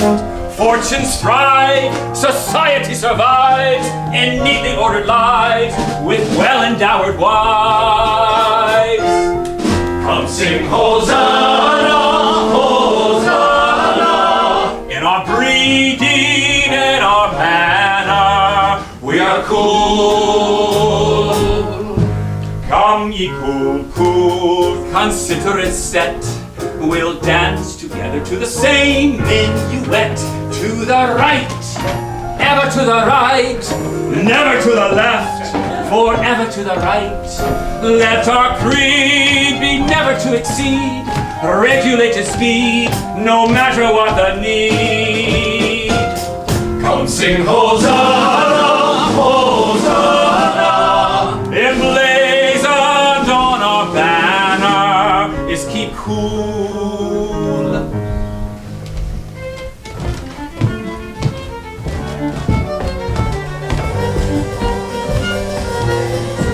To the right, ever to the right, never to the left, forever to the right. Hands attach, tightly latch, Everybody match. I have a new dispatch. From the commander, Army of the United Colonies in New York, dispatch number 1158. To the Honorable Congress, John Hancock, President, dear sir. I awoke this morning to find that General Howe has landed 25,000 British regulars and Hessian mercenaries on Staten Island, and that the fleet under the command of his brother, Admiral Lord Howe, controls not only the Hudson and East Rivers, but New York Harbor, which now looks like all of London afloat. I can no longer in good conscience withhold from the Congress my certainty that the British military object at this time is Philadelphia. Happy should I be did I see the means of preventing them, but at present I confess I do not. Oh, how I wish I had never seen the Continental Army. I would have done better to retire to the back country and live in a wigwam. Your obedient, G. Washington. What we do rationally. We never ever go off half-cocked, not we. Why begin? Do we know that we can win? And if we cannot win, why bother to begin? We say this game's not of our choosing. Why should we risk losing? We cool men. Mr. Hancock, you're a man of property, one of us. Why don't you join us in our minuet? Why do you persist in dancing with Mr. Adams? Good Lord, sir, you don't even like him. That is true. He annoys me quite a lot, but still I'd rather plot to Mr. Adams' lot. But why, sir? For personal glory? For a place in history? Be careful, sir. History will brand him and his followers as traitors. Traitors, Mr. Dickinson? To what? The British Crown or the British half-crown? Fortunately, there are not enough men of property in America to dictate policy. Perhaps not. But don't forget that most men with nothing would rather protect the possibility of becoming rich than face the reality of being poor. And that is why they will follow us. To the right, ever to the right, never to the left, forever to the right. Where there's gold, a market that will hold, tradition that is old, reluctant to be bold. I sing Hosanna, Hosanna, in a sane and lucid manner. We are cool, we're the cool, considerate men, whose like they never ever be seen again. With our land, cash in hand, self-command, future plan, and we'll hold to our goal, tradition that is old, reluctant to be bold. We say this game's not of our choosing. Why should we risk losing? We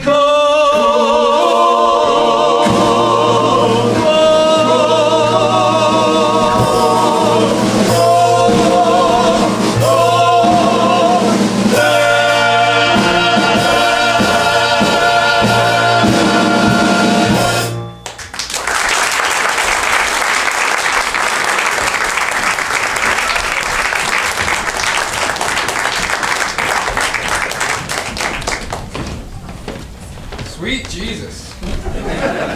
How'd you like to try and borrow $1 from one of them? You want another rum, General? General? Lord, I ain't even a corporal. Yeah, well, what does the Army know?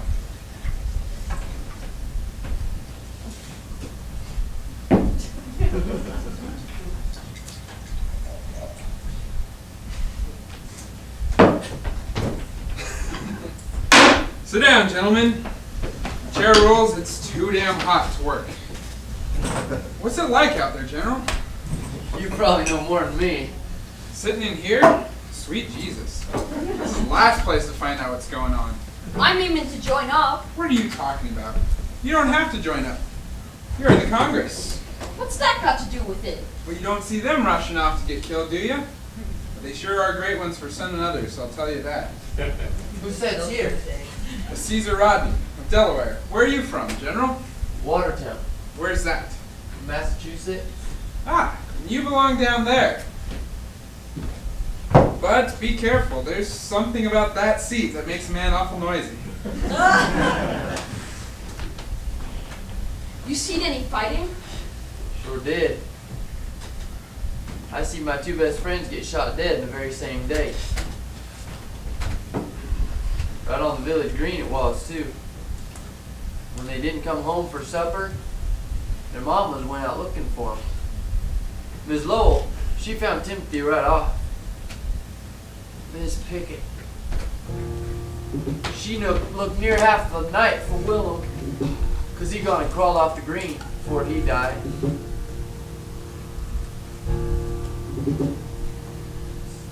Mama, hey mama, come looking for me. I'm here in the meadow by the red maple tree. Mama, hey mama, look sharp, here I be. Hey, hey, mama, look sharp.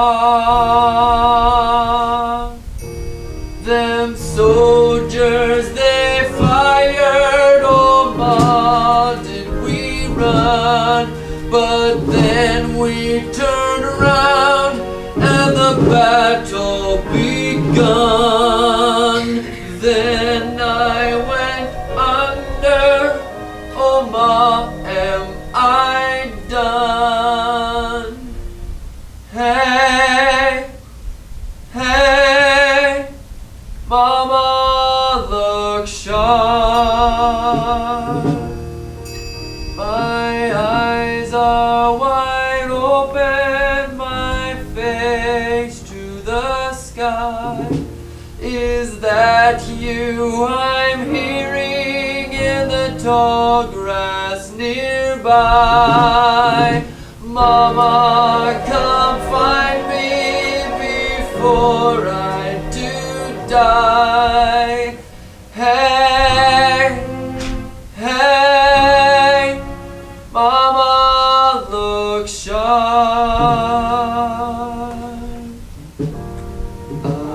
Close your eyes, my Billy.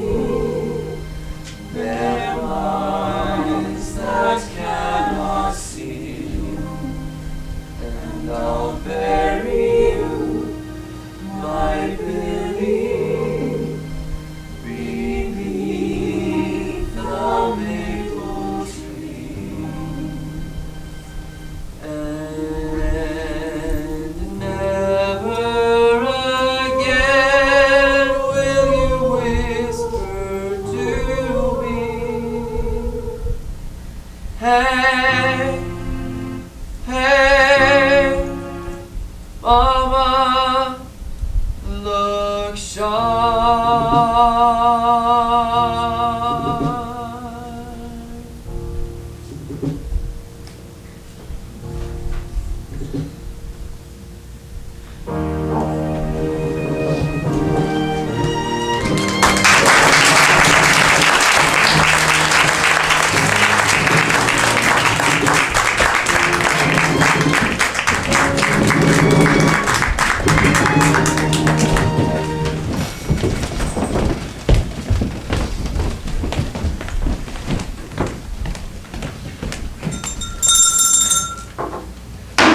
The Secretary will now read the report of the Declaration Committee.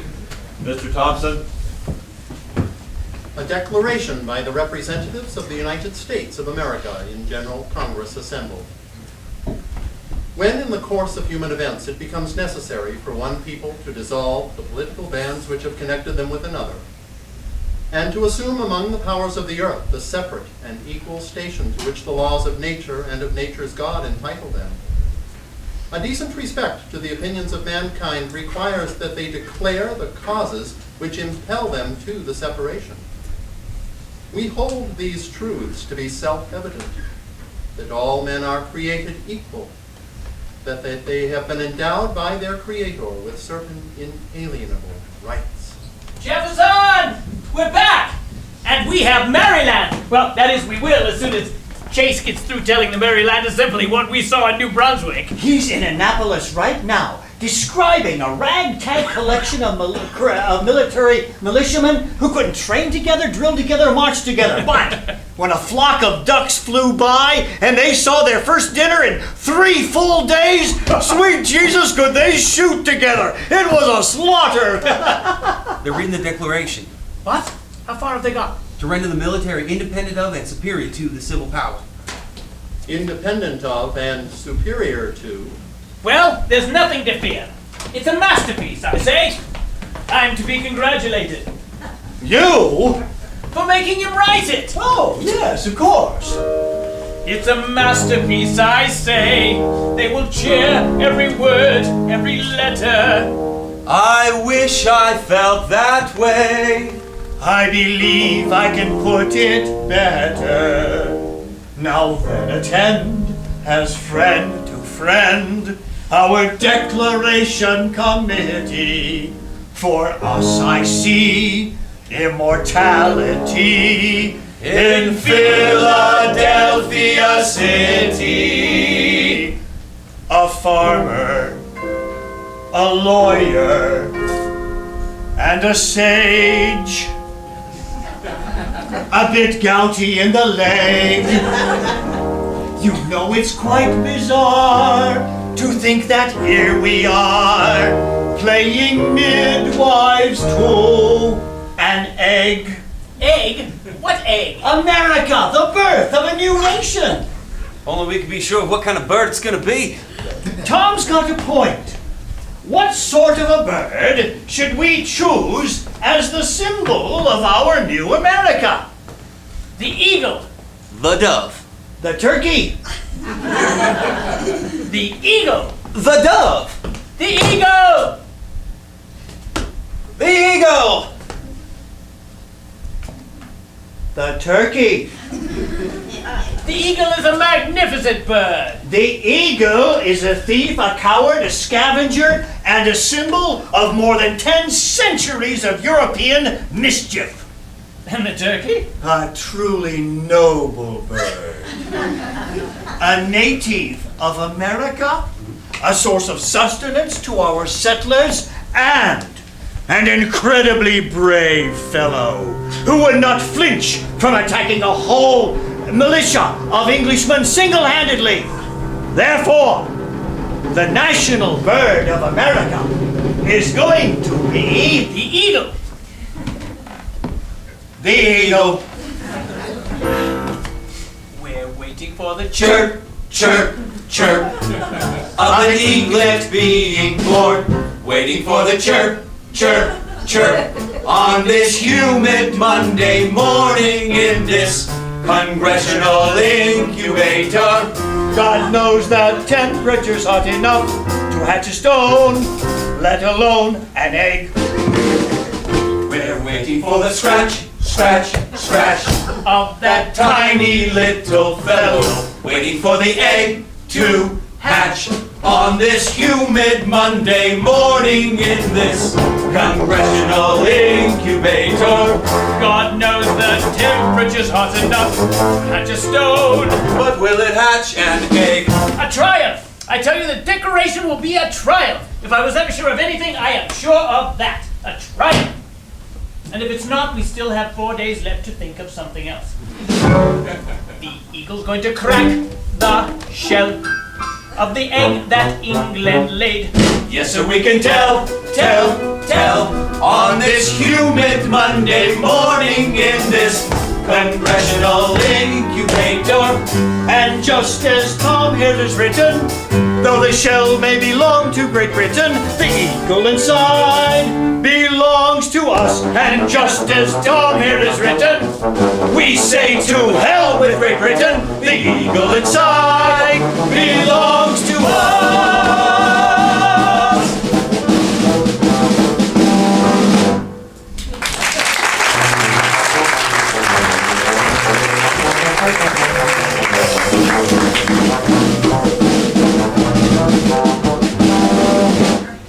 And that as free and independent states, they have full power to levy war, conclude peace, contract alliances, establish commerce, and do all other acts and things which independent states may have right to do. And for the support of this declaration, we mutually pledge to each other our lives, our fortunes, and our sacred honor. Thank you, Mr. Thompson. The Congress has heard the report of the Declaration Committee. Are there any who wish to offer alterations, deletions, or amendments to this declaration? Gentlemen, please. McNair, you'd better open that window. Colonel McKeon, I saw your hand first. It's a bonny paper you have written there, Tom, but somewhere in it you've mentioned Scottish. Foreign mercenaries sent to destroy. Scottish, Tom. That is in reference to a Highland regiment that stood against us at Boston. Ah, more likely Germans wearing kilts to disguise their being there.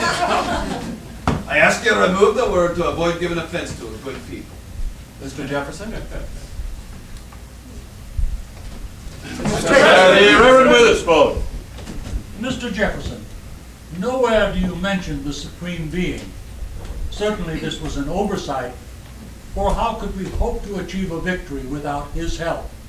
Therefore, I must humbly suggest the following addition to your final sentence: with a firm reliance on the protection of divine providence. Mr. President. In your charges against the king, Mr. Jefferson, you accuse him of depriving us of the benefits of trial by jury.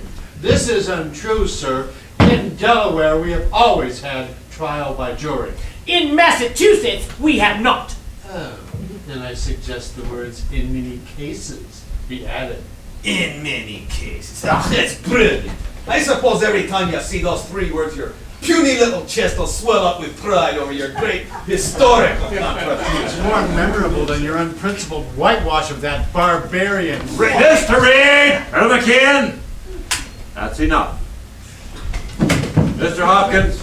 Oh, no objection, Johnny. I'm just trying to get a drink.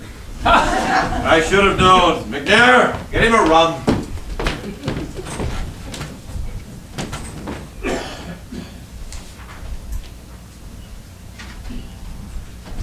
Mr. President. Mr. Bartlett. Mr. Jefferson, I beg you to remember that we still have friends in England. I see no purpose in antagonizing them with such phrases as unfeeling brethren and enemies in war. Our quarrel is with the British king, not the British people. Oh, be sensible, Bartlett. Remove those phrases and the entire paragraph becomes meaningless. And it just so happened it's one of the most poetic and stirring of the entire document. Here. We're a Congress, Mr. Adams, not a literary society. I ask the entire paragraph be stricken. Mr. Jefferson? Good God, Jefferson! When are you gonna ever speak up for your own work? I had hoped that the work would speak for itself. Mr. President, What is it, Mr. McNair? I can't say that I'm too fond of the United States of America as a name for a new country. I don't care what you're fond of, Mr. McNair. You're not a member of this Congress.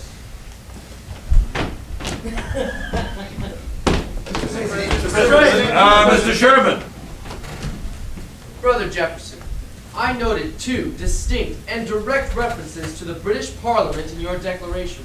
Do you think it's wise to alienate this august body in light of our contention they have never had any direct authority over us anyway? This is a revolution, damn it! We're going to have to offend somebody! John, you're going to have an attack of apoplexy if you're not careful. Have you heard what they're doing to it? Have you heard? Yes, John. As though it's only been our friends. I can't imagine what our enemies will do. The word Parliament will be removed wherever it occurs. They will not be satisfied until they remove one of the F's from Jefferson's name. Oh, courage, John. Courage, John. It won't last much longer.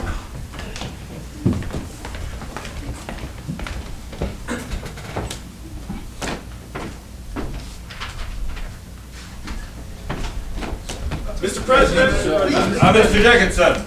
Mr. Jefferson, I have very little interest in your paper, as there is no doubt in my mind that we have all but heard the last of it. But I am curious about one thing. Why do you refer to King George as a tyrant? Because he is a tyrant. I remind you, Mr. Jefferson, this tyrant is still your king. When a king becomes a tyrant, he thereby breaks his contract binding his subjects to him. How so? By taking away their rights. Rights that came from him in the first place. All except one. The right to be free comes from nature. Mr. Wilson, do we in Pennsylvania consider King George a tyrant? Oh, well, I don't know. Oh, no. No, we don't. He's not a tyrant in Pennsylvania. Well, there you are, Mr. Jefferson. Your declaration does not speak for us all. I demand the word tyrant be removed. Just a moment, Mr. Thompson. I do not consent. The king is a tyrant whether we say so or not. We might as well say so. Well, I already scratched it out. Then scratch it back in. Put it back, Mr. Thompson. The king will remain a tyrant.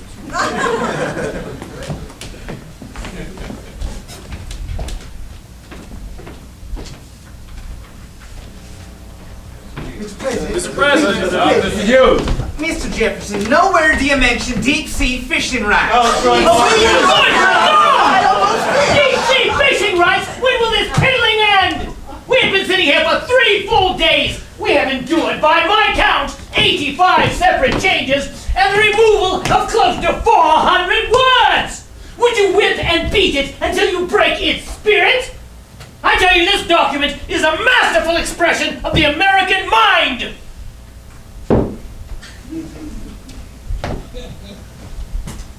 If there are no more changes, then I can assume that the report of the Decoration Committee Just has a been... moment, Mr. President. Look out. I wonder if we could prevail upon Mr. Thompson to read again a small portion of Mr. Jefferson's declaration. That one beginning, he has waged cruel war. Mr. Thompson. He has affected, he has combined, he has abdicated, he has plundered, he has constrained, he has excited, he has incited, he has waged cruel war. Ah, here it is. He has waged cruel war against human nature itself, in the persons of a distant people who never offended him, captivating and carrying them into slavery in another hemisphere. Determined to keep open a market where men should be bought and sold, he has prostituted... That will suffice, Mr. Thompson. I thank you. Mr. Jefferson, I can't quite make out what it is you're talking about. Slavery, Mr. Rutledge?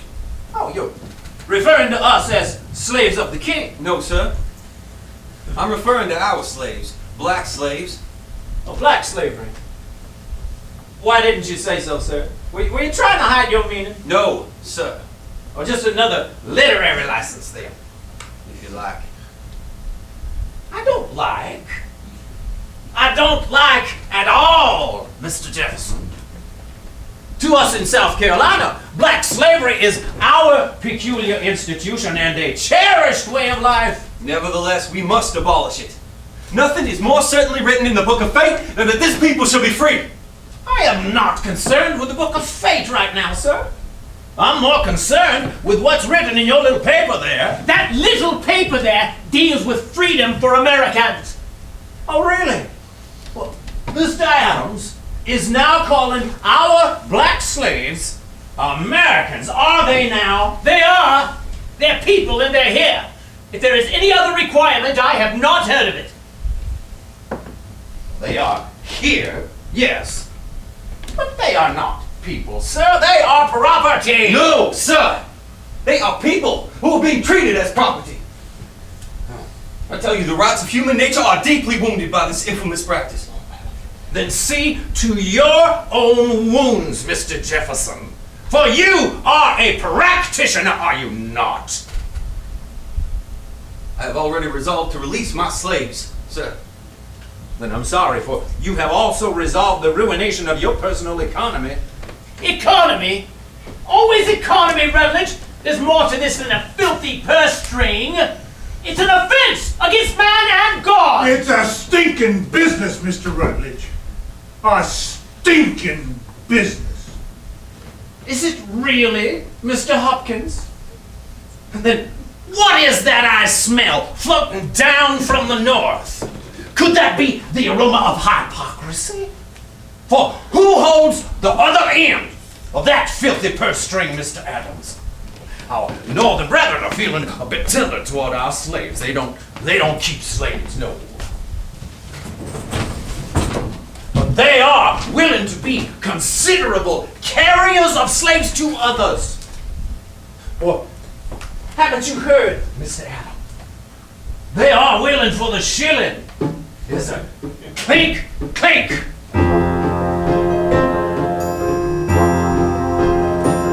Molasses to rum to slaves. Oh, what a beautiful waltz.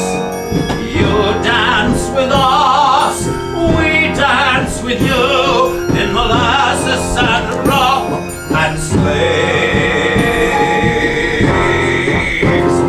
We'll sail the ships out of Boston, laden with Bibles and rum.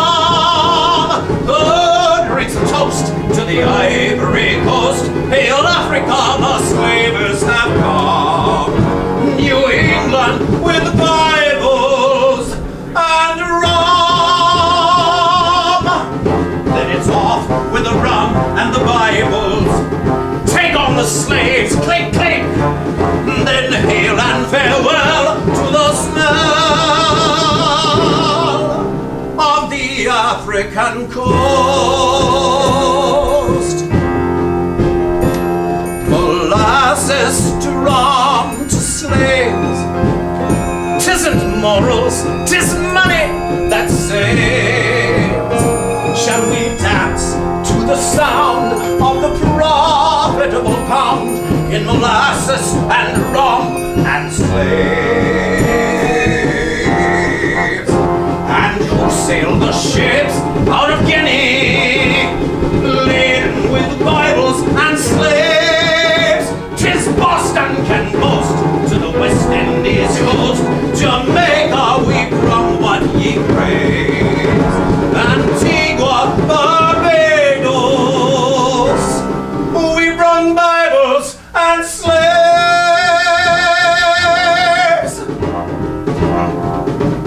Gentlemen, you mustn't think our northern friends merely see our slaves as figures on a ledger. Oh, no, sir. They see them as figures on the block. Watch the faces at the auctions, gentlemen. White faces on the African wars. Put them in the ships. Cram them in the ships. Stuff them in the ships. Hurry, gentlemen. Let the auction begin.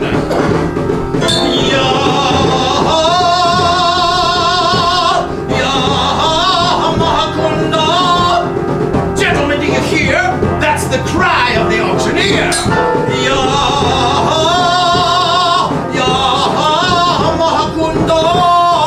Slaves, gentlemen, black gold, living gold, gold from Angola, Guinea, Guinea, Guinea. Blackbirds for sale, Ashanti, Igbo, Igbo, Igbo. Look at the faces in the crowds, gentlemen. White faces, New England faces, seafaring faces, faces from Nantucket, Boston, Boston, Boston. Blackbirds for sale. Handle them, fondle them, but don't finger them. Their prime, their prime. Yah, Yah, Mahakunda. For the love of God, Mr. Rutledge, please.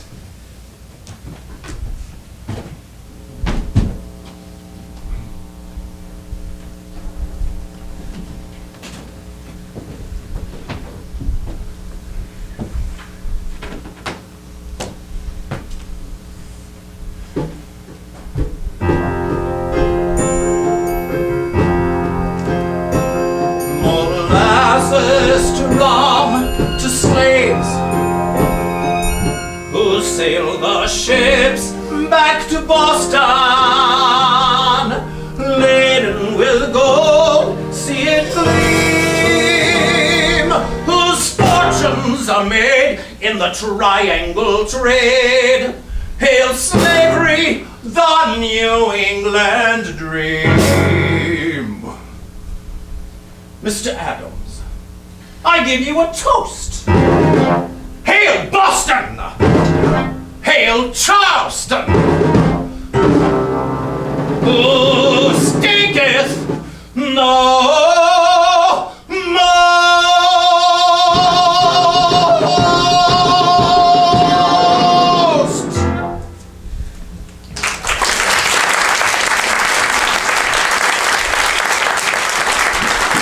Mr. Rutledge! Mr. Hughes! Dr. Hall? Don't worry, they'll be back. Aye, to vote us down. It's done! Adams, Franklin, I have it, and the Maryland Assembly has approved it. I told them about one of the greatest military engagements in history against the Flat. Well, what's wrong? You'll have to forgive them, Mr. Chase. They've just suffered a slight setback. And after all, what is a man profited if he shall gain Maryland and lose the entire South? Matthew chapter 16, verse 26.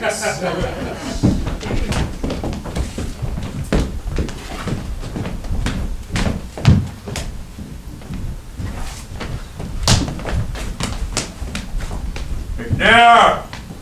I know, the flies. No. A rum. Well, what are you all sitting around here for? We're wasting time! Precious time! McNair, McKee, I want you to go back down into Delaware and fetch back Caesar Rodney. John, aren't you mad? It's 80 miles by horseback, and he's a dying man. No, he's a patriot! John, what good'll it do? The South has done us in. And what if they change their minds? Can we get Delaware without Caesar? God, we're a bastard bunch. Stephen? I'm going to the tavern, Johnny. If there's anything I can do for you there, let me know. Bartlett? Chase? What's the use, John? The vote's tomorrow morning. There's less than a full day left. Sherman? Face the facts, John. It's finished. I'm sorry, John.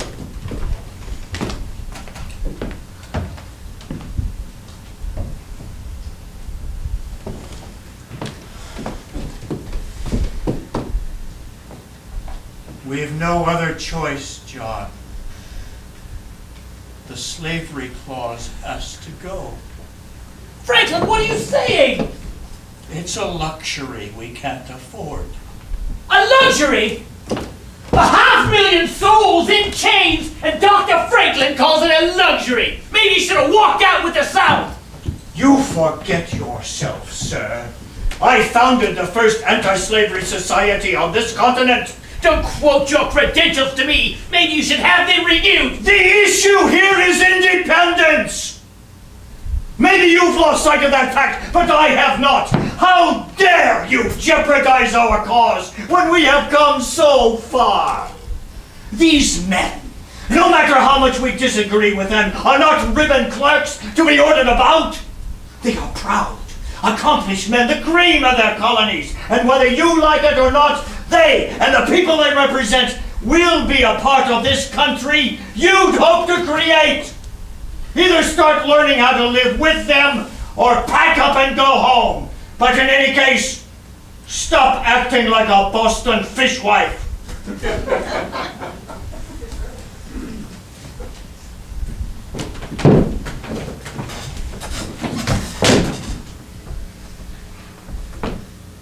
God, what has happened to me? John Adams, the great John Adams, wise man of the East. My farm is down the pipe. My law practice mortgaged to the hilt. When at a time when most men prosper, I am reduced to living in Philadelphia. Philadelphia! Oh, Abigail, what am I going to do do, John? I need your help. You don't usually ask my advice. Yes, well, it doesn't appear to be anyone else just now. Very well, John. What is it? The entire South has just walked out of this Congress. General Washington is on the verge of total annihilation. The precious cause for which I have labored these several years has come to nothing. And it appears that I am obnoxious and disliked. Nonsense, John. That I am unwilling to face reality. Foolishness, John. That I am pig-headed. Ah, well, there you have me, John. I'm afraid you are pig-headed. Abigail, has it been any sort of life for you? God knows I haven't given you much. I never asked for more. After all, I am Mrs. John Adams. That's quite a lot for one lifetime. Is it, Abigail? Well, think of it, John. To be married to the man who's always first in line to be hanged. Yes, the agitator! But why, Abigail? You must tell me what it is. I've always been dissatisfied, I know that. But lately, I find I reek of discontentment. It fills my throat and floods my brain. Sometimes I fear that there is no longer a dream, but only the discontentment. Oh, John, can you really know so little about yourself? And can you think so little of me that you'd believe I married the man you've described? Have you forgotten what you used to say to me? I haven't. Commitment, Abby, commitment. There are only two creatures of value on the face of this earth, those with a commitment and those who require the commitment of others. Do you remember, John? I remember. Mr. Adams. What? These are for you. Wait a minute! What are they? What's in them? Who sent them? Compliments of the Concord Ladies Coffee Club and the Sisterhood of the Truro Synagogue and the Friday Evening Baptist Sewing Circle and the Holy Christian Sisters of St. Clair, all for you, John. I am as I ever was and never shall be. Yours, yours, yours, yours.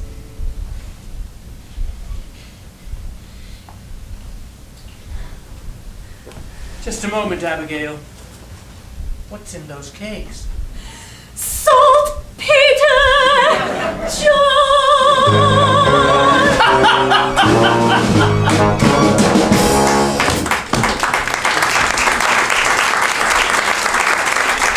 Right there!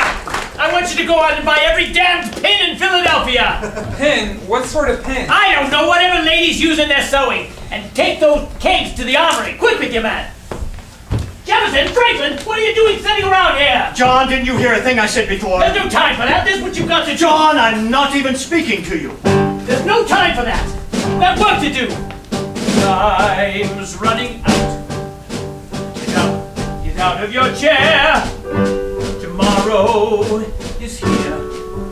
Too late for despair. Jefferson! Talk to Rutledge, talk! If it takes all night, keep talking. Talk and talk and talk. You're both Southern aristocrats. Gentlemen, if you listen to anyone, he'll listen to you. Franklin! Time's running out. I know, get out of my chair. Do I have to talk to Wilson? Yes, you do, if it takes all night. Keep talking. Talk and talk and talk. Get him away from Dickinson. It's the only way to do it. I'm still from Massachusetts, John. You know where I stand. I'll do whatever you say. No. You're the president of the Congress, Hancock. You're a fair man. Stay that way.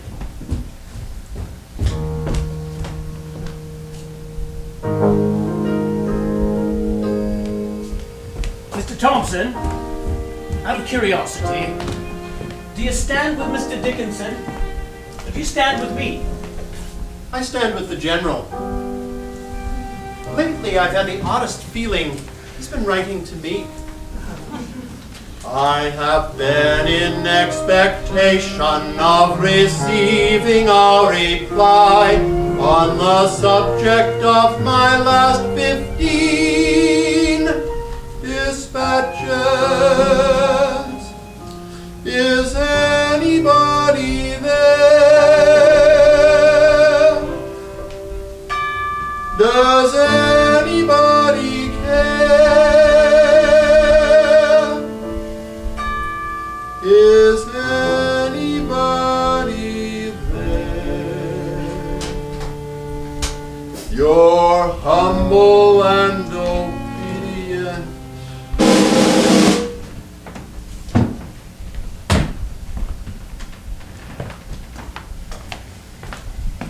Are you hungry, John? No. I think I'll stay. Good night, then.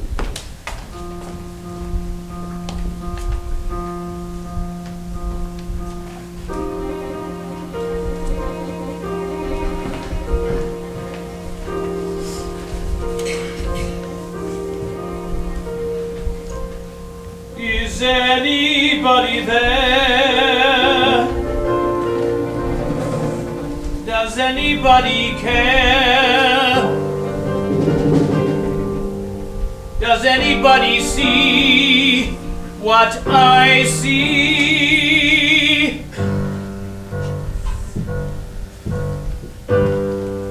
They want me to quit. They say, John, give up the fight. Still, to England I say, good night, forever good night. For I have crossed the Rubicon. Let the bridge be right behind me. Come what may, come what may. Give me back! All say will rule the day. They'll be held to pay in fiery purgatory. All the gloom, I can see the rays of ravishing light and glory.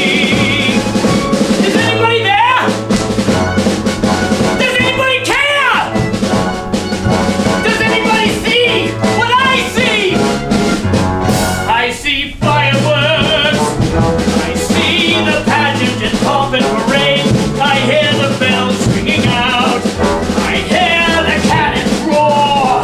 I see Americans, all Americans, free forevermore.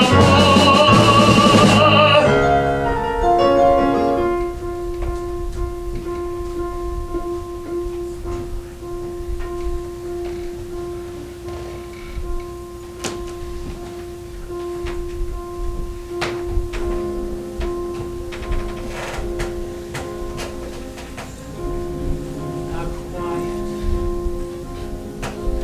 quiet the chamber is. How silent the chamber is.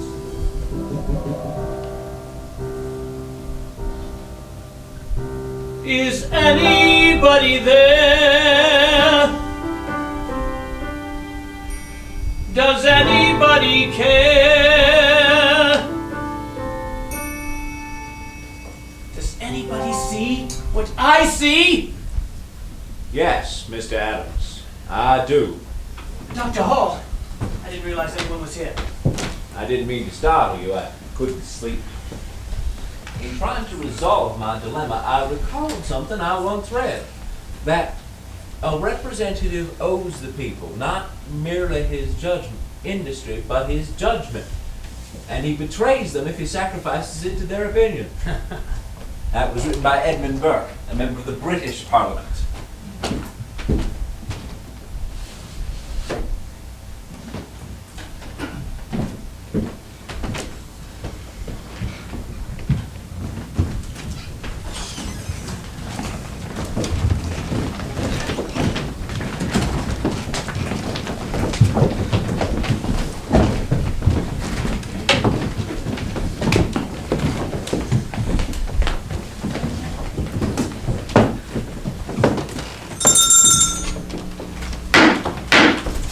Very well, gentlemen.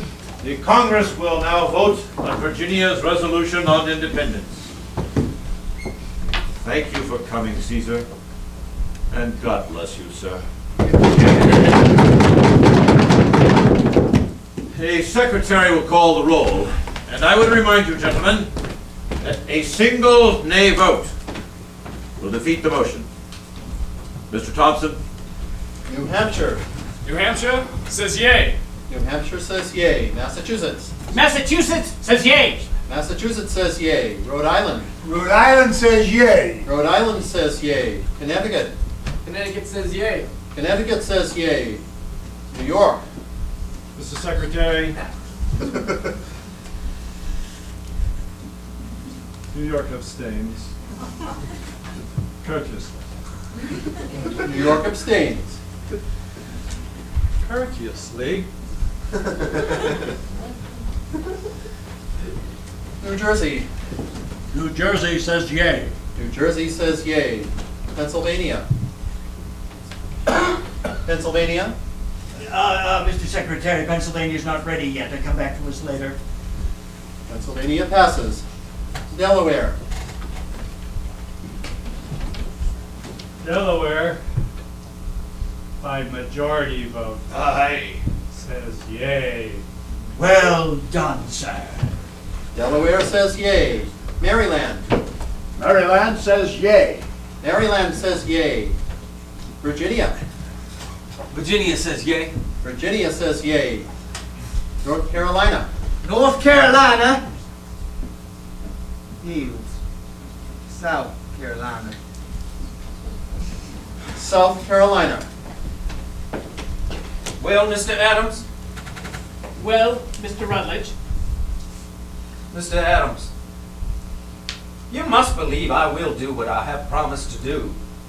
What do you want, Rutledge?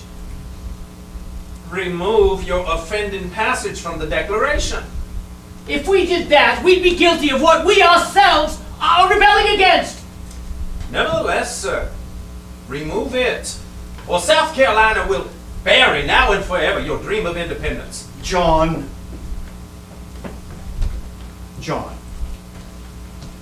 I beg you to consider what you are doing. Mark me, Franklin. If we give in on this issue, posterity will never forgive us. That's probably true. But we won't hear a thing, John. We'll be long gone. Besides, what will posterity think we were? Demigods? We're men. No more, no less, trying to get a nation started against greater odds than a more generous God would have allowed. First things first, John. Independence. America. For if we do not secure that, what difference will the rest make?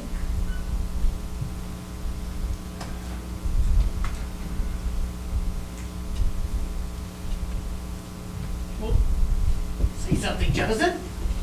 What else is that to do? Well, you wrote the damn thing. I wrote all of it. Mr. Adams?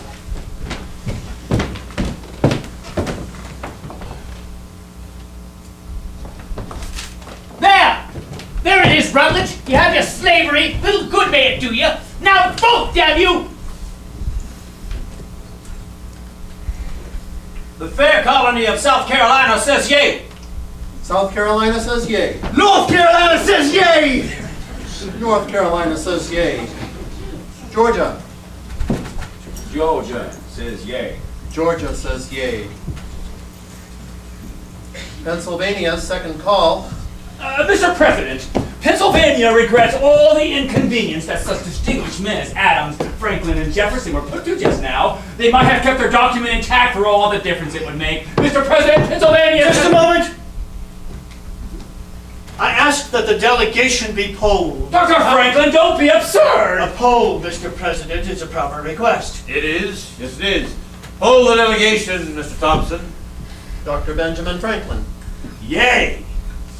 Mr. John Dickinson. Nay. Mr. James Wilson. Judge Wilson. There it is, Mr. Wilson. It's up to you now. The whole question of American independence rests squarely on your shoulders. An entirely new nation, Mr. Wilson, waiting to be born, to die in birth, all on your say-so. What will it be, Mr. Wilson? Every map maker in the world is waiting for your decision. Come now, James. Nothing has changed. We mustn't let Dr. Franklin create one of his confusions. The question is clear. Most questions are clear when someone else has to decide them. It would be a pity for a man who handed down hundreds of wise decisions from the bench to be remembered only for the one unwise decision he made here in Congress. James, you're keeping everybody waiting. The secretary has called for your vote. Please don't push me, John. I know what you want me to do, but Mr. Adams is correct about one thing. I'm the one who will be remembered for it. What do you mean? I'm different from you, John. Different from most of the men here. I don't want to be remembered. I just don't want the responsibility. Yes, well, whether you want it or not, James, there's no way of avoiding it. Not necessarily. If I go with them, I'll only be one among dozens. No one will ever remember the name of James Wilson. But if I vote with you, I'll be the man who prevented American independence. I'm sorry, John. I just didn't bargain for that. And is that how new nations are formed? By a non-entity trying to preserve the anonymity he so richly deserves? Revolutions come into this world like bastard children, Mr. Dickinson, half improvised, half compromised. Our side has provided the compromise.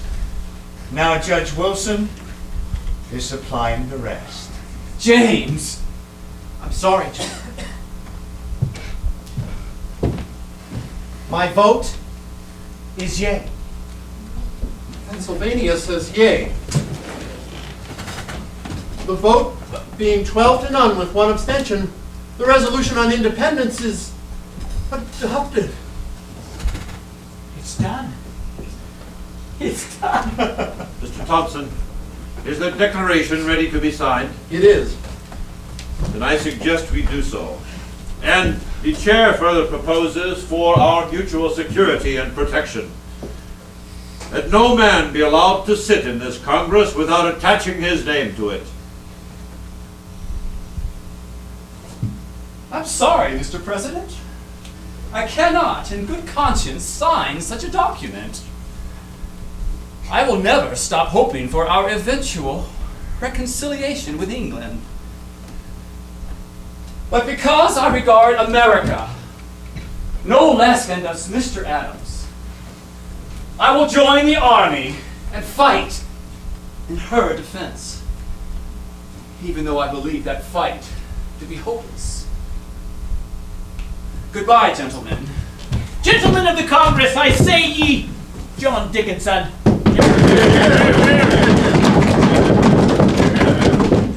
Very well. Are there any objections to the declaration being approved as it now stands? Actually, Mr. President, I have one. You? Mr. Adams? Mr. Jefferson, in actuality, the word is unalienable, not inalienable. I'm sorry, sir. Inalienable is correct. I am a Harvard graduate, Mr. Jefferson. And I attended William and Mary, Mr. Adams. Gentlemen, please. Mr. Jefferson, will you yield to Mr. Adams' request? No, sir. I will not. Very well, I withdraw it. Good for you, John. I'll speak to the printer about it later. Gentlemen, we are about to brave the storm in a skiff made of paper. How it shall end, God only knows. That's a pretty large signature, Johnny. So Fat George in London can read it without his glasses. All right, step right up, gentlemen. Don't miss your chance to commit treason. Hancock's right. This paper is our passport to the gallows. But there's no backing out now. If we don't hang together, we shall most assuredly hang separately. Oh, hanging won't be so bad in my case. One snap, it'll be over just like that. But look at Reed's neck there. He'll be dancing a jig long after I'm gone. Gentlemen, forgive me if I don't join in the merriment. But if we are arrested now, my name is still the only one on the damn thing.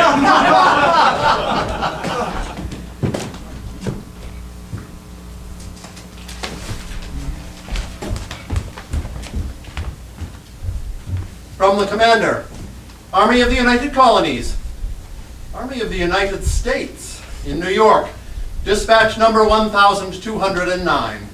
To the Honorable Congress, John Hancock, President, dear sir. I can now report with some certainty that the eve of battle in New York is near at hand. Toward this end, I have ordered the evacuation of Manhattan and directed our defenses to take up stronger positions on the Brooklyn Heights. At the present time, my forces consist entirely of Haslet's Delaware militia and Smallwood's Marylanders, a total of 5,000 troops to stand against 25,000 of the enemy. And I begin to notice that many of them are lads, under 15, and old men, none of whom truly could be called soldiers. One personal note to Mr. Lewis Morris of New York. I must regretfully report that his estates have been totally destroyed. But I have taken the liberty of transporting Mrs. Morris and 8 of the children to Connecticut and safety. The 4 older boys are now enlisted in the Continental Army. As I write these words, the enemy is plainly in sight beyond the river. How it will end, only Providence can direct. But dear God,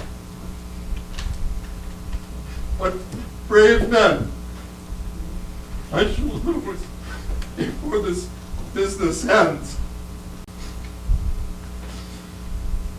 Your obedient, G. Washington.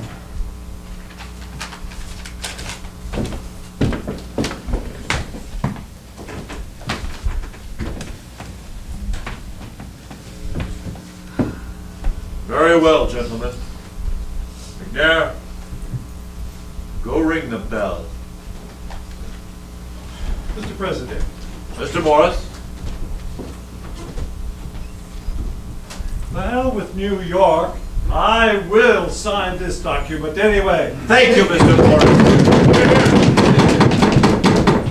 Stephen, sit down. No.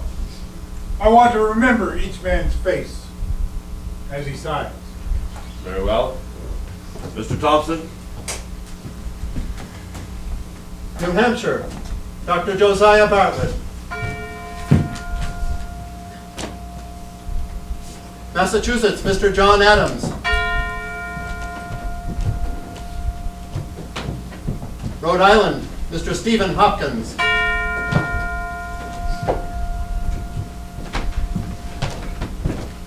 Connecticut, Mr. Roger Sherman.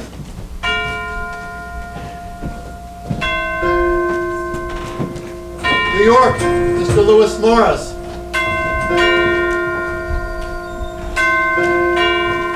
New Jersey, the Reverend Jonathan Witherspoon.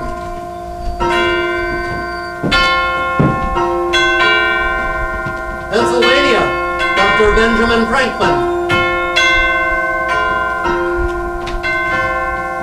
Delaware, Mr. Caesar Rodney.